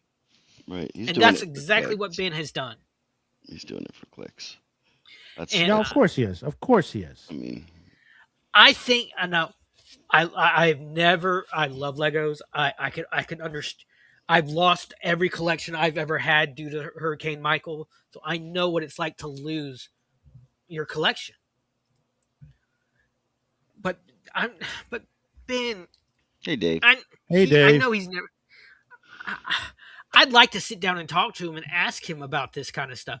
I want to know what made him think that going to these men's houses would do anything. Well, and he's not a process server, If right? I could just cut for 1 second. Dave, I am looking into what you asked. You sent me email. I am looking into it. So far, I haven't found anything. So just to give you a heads up right now on air, just in case if you didn't get my email. Madness of Legos, D-Pen. The guy's probably a clout chaser. I mean, yeah. Now, maybe he's like, oh, I see this injustice and I want to help, but he's gone about it wrong. Yeah. And I just wish I hope and pray that this man gets what he's owed, and Bricks and Minifigs gets what they deserve. But I also think Ben needs to understand the first rule of journalism is don't make yourself the story. Right. And that's what he's done. Yeah, they've that's written my movies problem about with that. it. Yeah. I have been screwed over by people like this to a lesser extent. So I know, I'm not going to say I know how this man feels. Everyone's different. Everyone's situation is different. I know what it's like to have your biggest, the thing that keeps you going, snatched away. And I think it just comes back. Ben has muddied the waters. And I think that people need to take a step back and realize that the courts are not what we see on TV. The courts are not Law and Order, who everything's tied up in a nice little bow at the end of an hour. Court takes 2, 3, 5, 6, 7, 8 years sometime to go through. I was listening to a lawyer. He does little snippets, little stories on YouTube. He said he's got a case that he's still mediating after 3 years. Yeah. It's not. Are you saying TV lied to me? TV lies to you all the time. Damn it. Especially Canadian TV. Yeah. Well, yeah. it lies every minute. But and I can understand, like, some of my, like, one of my collections I still have in the box right now will never be made again. My Batman the Animated Series Batmobile that I'm waiting to figure out. I've been waiting on a certain streamer to get a Lego set so we can do a build stream. I got it the day it was discontinued. I got one when I went on Walmart and there was only 2 sets left. I got one of them, and they'll never make that again. And so I understand what this man is going through. I'm not heartless like these people in this chat said I was. I'm not. I just realized the right thing needs to be done, but in the right way. And I don't think Ben has gone the right way about all this. Exposing it, yes, that's good. But Yes. injecting yourself into something And when you're harassing not people? you're not a party to the situation, because he's not. No, he's not. He is reporting on it. He it's not his stuff. He's not was he hired by the old man's family to That collect I'm this? not aware of. I don't think so. So I so don't know. so he's literally injecting himself into a situation that he is not a party of. Yes. And other than exposing what's going on, that should be it. And keep on exposing it and keep on talking about it. Where he's got potential legal troubles of his own. Obviously, he's getting harassed by law enforcement Hmm. for you don't get, oh, somebody, there was a suspicion of heroin, we thought you were, and of course then the drug dogs find nothing and stuff like that. Yeah. But but him putting up a banner and saying that they steal from That's tortious elderly. interference. Almost. That's Well, borderline tortious well, interference. it could be tortious interference, but it's Slander. also libel. No, Yeah. not slander. It's libel. Libel. Yeah. It's libel because it's printed. Yes. Yes. Yes. Of course. I It's can never remember slander if which. he says it, Well, he and if also he said says it. it, then that's slander. So he could be charged with two different. Well, that's not a crime. That's a civil dispute. Well, He could he be tried sued for to that. make it a crime, and I'll explain a little why Madman could help me with this because he created this lottery with the prize being parts or sets from this collection. So he sold tickets to a lottery that he had no access or no ownership of the prizes. Yeah, because it basically what he was trying to do is he was trying to turn A the civil case case from a into a civil criminal case. to a criminal Yeah. case. And the way I think in the state wherever it's on there, it's lottery. It's like if you take something about taking lottery money or something like that, uh it basically it ends up to be like a criminal case or a felony to the point. So what he did was he held a lottery and basically did put it to the point where the prize wasn't given or something to that nature, some crazy thing Yeah. onto there, and now it's in criminal court. Mm. And he also did. I think Viva explains it better than I Yeah. can. I would Like love I to said, sit and talk to I've been Viva only about at this. this 24 hours.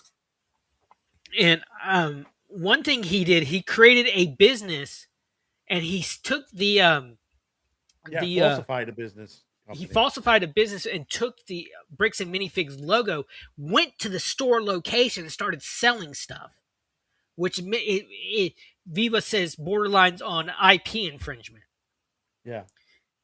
And because he said he had a case where this fast food place in Canada takes the entire menu of another store and changes the names of the items a little bit. The ingredients and everything are the same, and then were actually some items on the menu of the new store that was just the exact same thing, exact same name.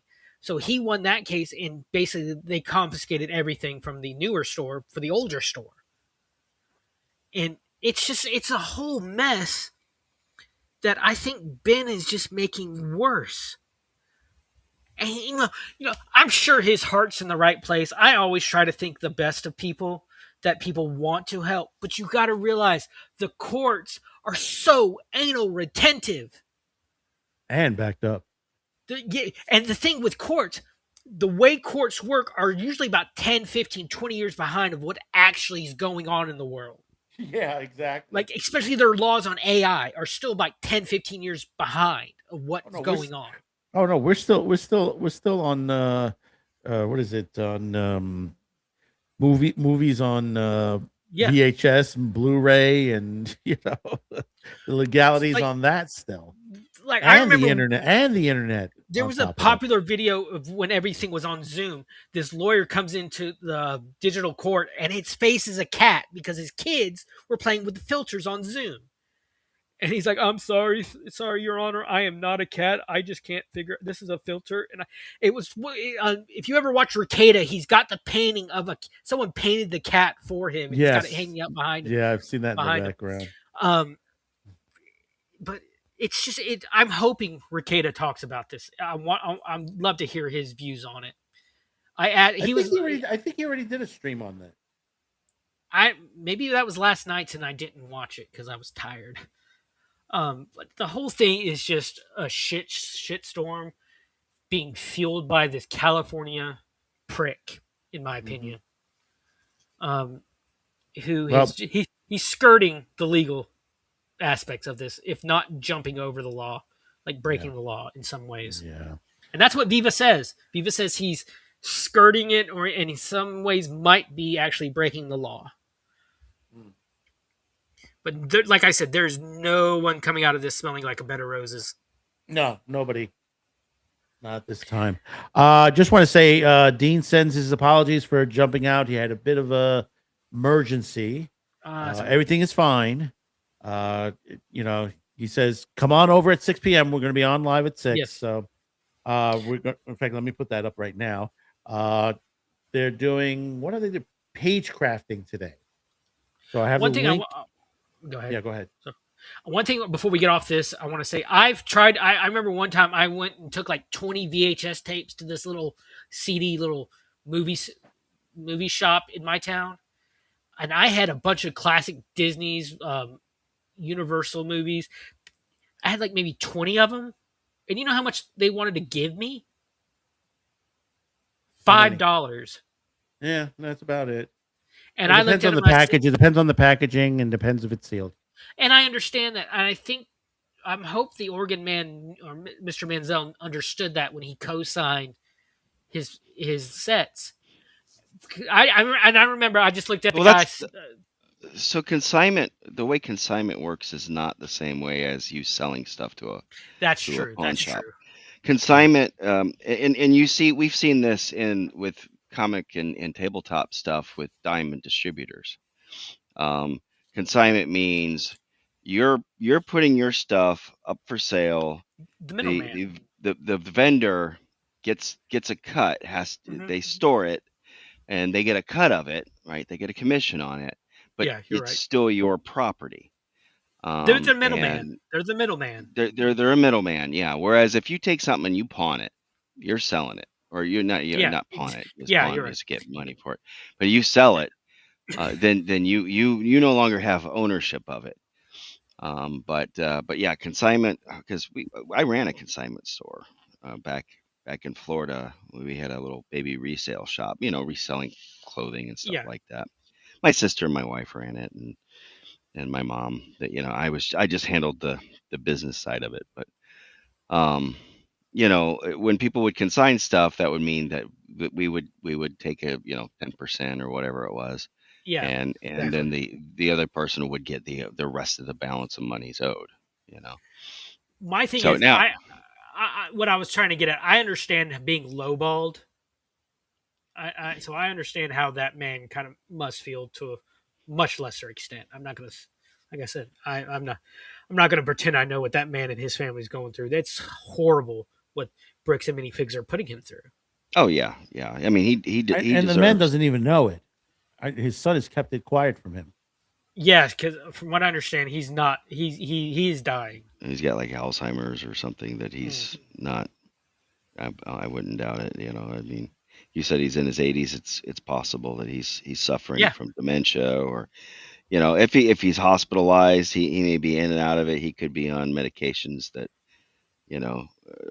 lucidity is not a thing. Yeah. So,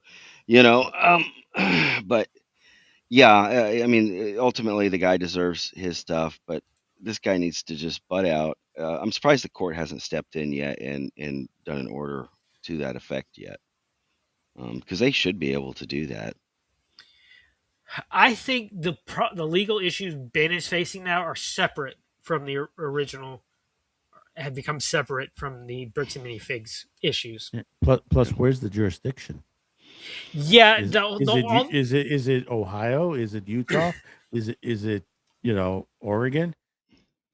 I think the jurisdiction, because Bricks and Minifigs is headquartered in Salt Lake City, it would be Utah, which, in my Where's opinion, the is store?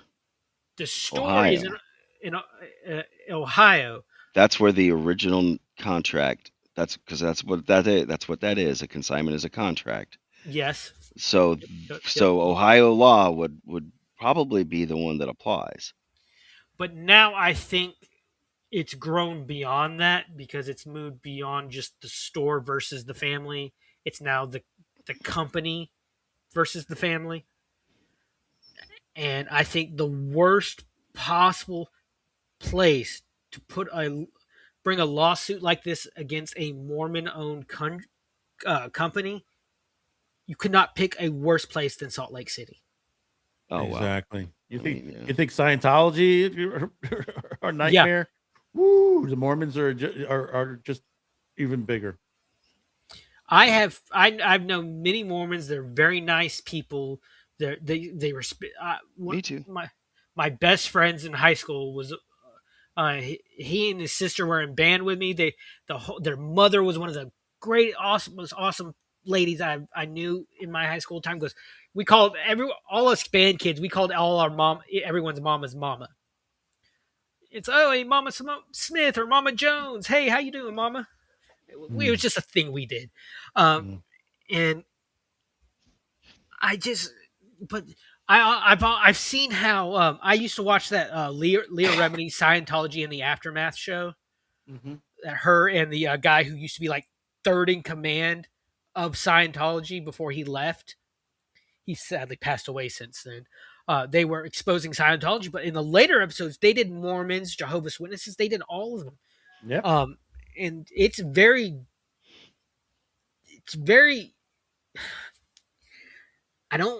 There's a C word I don't want to use, so I'm going to use this one. Cliquish. It's very cliquish. They're very protective of each other. It's like I said, a mafia almost. It's like if you want to do business in Salt Lake City, you have to have the blessings of the church. And well, things are changing there. I think I hope politically, not necessarily for the better. I'm not. Yeah. Yeah. Just to give you a heads up on situations, we're monitoring what's going on in California. Maybe next. I was going to ask about by Pratt. tonight. Maybe we'll have a new mayor, improper mayor. Also, I'm getting reports that there is somebody flagging people. There's a channel. I think it's called Katie's channel or something to that role. It just got knocked off, and now they're going after that Star Wars girl. So we got another insane person on the internet trying to shut down content creators for some. This is one of those cases where the law needs to catch up with what's going on. Yes. Yes. This is the equivalent of. I mean, what they're doing. Well, no. What they're doing is the equivalent of it's like swatting, basically. It's not much different. Swatting to me is attempted murder with the police being the weapon. Yes, it is. Yes, it is. Well, and in this case, it's the commercial equivalent to that. I remember one swatting case. Do you remember in the first Pirates of the Caribbean movie that the lieutenant who's like when Captain Jack is escaping from the Commodore, he's like, that has to be the best pirate I've ever seen. That guy, that famous line where he came out in support of Johnny Depp during the Depp Heard trial. Oh yes, I remember. He got swatted. Yep. And it was there was Rekieta has been swatted multiple times, but it got to the point that the police knew him. It's such a small town. The police knew him, and they become like, hey. Or the Quartering getting swatted. I know he's not the most popular person right now, but when he got swatted, he literally claims he had a cop's like his foot. He's like, he had the cop, like he had him down in handcuffs in the dirt with his boot on the back of his head. Swatting is a coward's tool of attempted murder. Well, and it's actually a lot of times it's a federal crime, and the reason why it's a federal crime is because many times it's committed by somebody who is Cross across state bound. state lines. But And it's the minute you do that, you just moved yourself up from being a in-state or intrastate to an interstate crime. Yeah, the account actually, it's called the Katie Did Clips. He's a comic skater, so it looks like this guy's going after the comic skate people. but swatting is one of those things that's hardly ever prosecutable because it's almost One done. guy already went to jail. Yeah. I said almost. It's very hard to find the person that does it. I remember one story: a older man and his son got swatted, and he had a heart attack and died during the whole ordeal. Yeah, I remember that. Well, that's they theoretically they could be charged with homicide. Yep. Whoever committed It that. just takes you getting a judge who actually understands technology, and that's very rare. Yep. Yeah. So getting back to this, we'll close out here. Like I said, Dean's channel, Ever Games, he's doing page crafting. That's coming up in 1 hour on there. Tomorrow, right here on CutieCast TV. And Jeff can lay into a little bit. This is as we're bringing Yeah, I was going to give you an update about that. airing, a rebroadcast of the Bad News Bars, which will be right here on CutieCast TV tomorrow afternoon. Go ahead, let them know what this is. So my buddy Agile Monk and his son Michael, we had them on. We've actually had them on twice, and we interviewed them when they were first talking about this.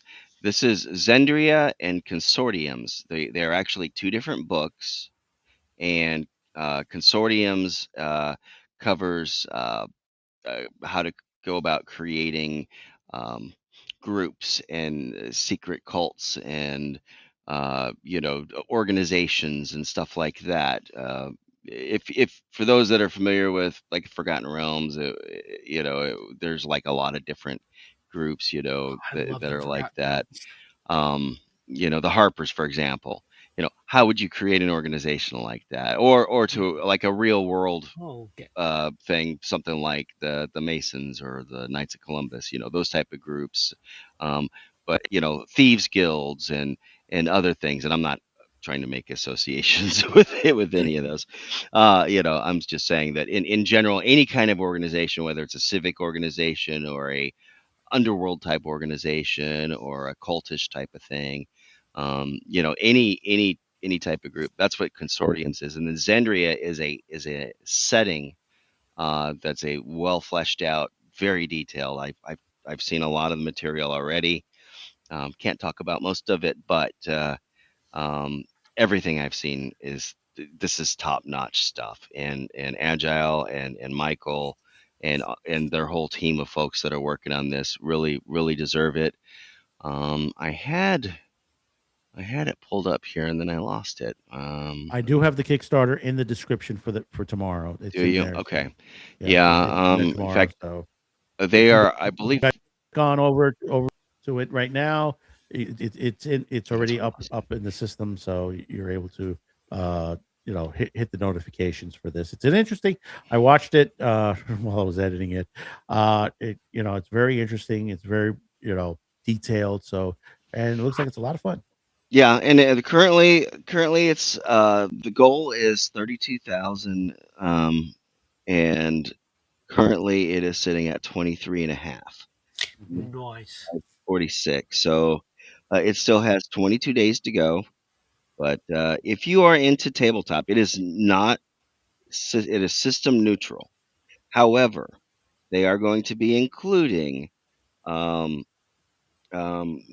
information on running it with Castles and Crusades or D&D 5th edition if you're into 5e, or several other systems. You mean And your favorite system?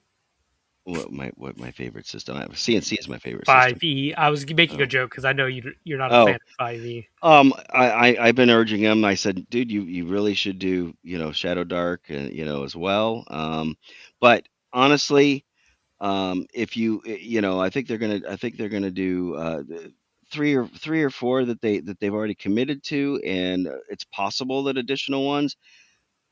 But if you are into tabletop games, especially if you're a dungeon master, a game master, castle keeper, referee, judge, whatever term you want to use, it's pretty much the same job, just a different system. This is system neutral, so I would highly recommend you get it. Agile Monk is the patron saint, or as I call him, the satron paint of, because it's a tongue twister, of the OSR and OSR adjacent D&D tubers. He is well renowned for giving away gift memberships on channels. And I'm not talking about like one or two. I mean, we're talking about 10, 20, 50 he will come on and do on channels that are monetized. So he's been a big supporter of trying to get my channel boosted up. And I said, as well as many other channels out there that are in the tabletop sphere. So I kind of owe him everything to try and help support him as well. And all creators like this that are out for the betterment of the game. I support. Support them all. I love supporting stuff. And if you have just one thing to get this year, that would probably be one that you should do. He deserves to make this a success. So. And well, we have you, Jeff, here. What's Sunday for the Bards? So this Sunday, speaking of Dean, Domingo. Sunday. Yeah. So this Sunday, Cam is taking the reins. Oh no. Oh yeah. So I'm going to North Texas. I'm flying out to North Texas RPG convention tomorrow at 5:33 is my flight. So, and I'll be getting in Texas around 7 or so p.m. And I'm going to be flying back on Sunday, so I'm not going to be able to run the show. So Cam, we got faith in him. He's going to be taking the reins, and he's going to have Dean with him, and they'll be joined by Vicky. So Cam, Dean, and Vicky are going to be on the Bad News Bards this Sunday. Oh, And great. don't worry, your show fact checker will be in chat to help them. Oh be there. well. Gee, thank you, Outpost. I appreciate that, And man. speaking of Outpost, you got anything this week? Waiting for the movies to come out so I can review them. Got some ideas for some video content, some more top fives. So look out for them. But nothing that I can set in concrete. And got some real world stuff that I'm hoping to hear back soon. That'll change everything if it works out. No, we hope. So just Hope keep an eye everything out goes good on that. Snob, what do we got for tomorrow night? I'm still trying to deal with the fact that TV lied to me. I can't believe it. Garibaldi's dead. I'm just gonna spoil it for you right now. Nope, he's dead. TV lied to me. Okay, but tomorrow night on the show, the Babylon 5 retrospective, we're talking about season 4, episode 2, Jumping the which gun is a little called bit there, Snob. "Where is Mr. Garibaldi?" ? And this thumbnail that Madman graciously made up for us for the show I love that. pretty much covers what's going on. Where is Sheridan? Is he dead? Is he not dead? What's going on? He's some sort of cave thing. And Delin, of course, is rallying allies to attack Zahadum. There's quite a Jakar. He goes to look for Mr. Garibaldi and doesn't, comes to some. Well, I don't. Do I want to spoil it? No, don't Some spoil it. But danger. I will say Things happen. Dean and Vicky will be particularly happy with this episode. Oh, they don't like Jakar. And also a strange new Figure. alien. Ah. Well, we saw him last week, I think. Yeah, we saw him at the very. We saw him last week. Who is this? Who is this? Yeah, he's Who already is this spoiled alien his that name. is hanging around with He's already spoiled the name. Well, we know his name. Well, but we who didn't know is his he? name officially You know? last week. We shouldn't have, because it's not in the episode. But How dare we? that's Anyway, Cam that that's spilled what's- that one. He's like, "Well, I'll just say the name because blah blah blah." And I guess we have more digital circus Yeah, for Sunday. for, We Top well, Off you know, Live? the digital circus. We're finally wrapping that up. The digital circus is being released on in theaters on episode 8 and 9 on Thursday, Friday, Saturday, and Sunday. That's showing, and we're going to talk on Sunday. We're going to spoil the whole thing. Cam and I are both seeing it on Thursday separately, not together, and we're going to talk about with spoilers everything. Find out if our theories were correct, if the show disappoints Cam or not. He's hoping not to be disappointed, but you know he's got high standards, so we'll see. And you know what's it all about? We'll find out. And I encourage people to check out the first episode. I think the show has something to say, and I think it's pretty good writing. Cam But almost has we'll me see. convinced to try it. We told you to try it. Go ahead, what do you try mean, it. Cam. I'm the one who told you. Well, Just watch the first episode. It's like 20 minutes. If you don't like it, you don't like it. It's not for everybody, but No, it isn't. Anyway, but but check it out. I Check am it not. out. I am not going to be doing a Grognards Assembled this Friday because obviously I'm going to be at a gaming convention. Mhm. So, but I might do some impromptu live streams from the convention. So stay I tuned. thought we were still talking about me. What did you? Oh, I thought you were done. Oh yeah. I guess I am. Never mind. I guess I'm done. Meanwhile, on my Thursday, we have a video coming up on Texas lawsuit against Discord.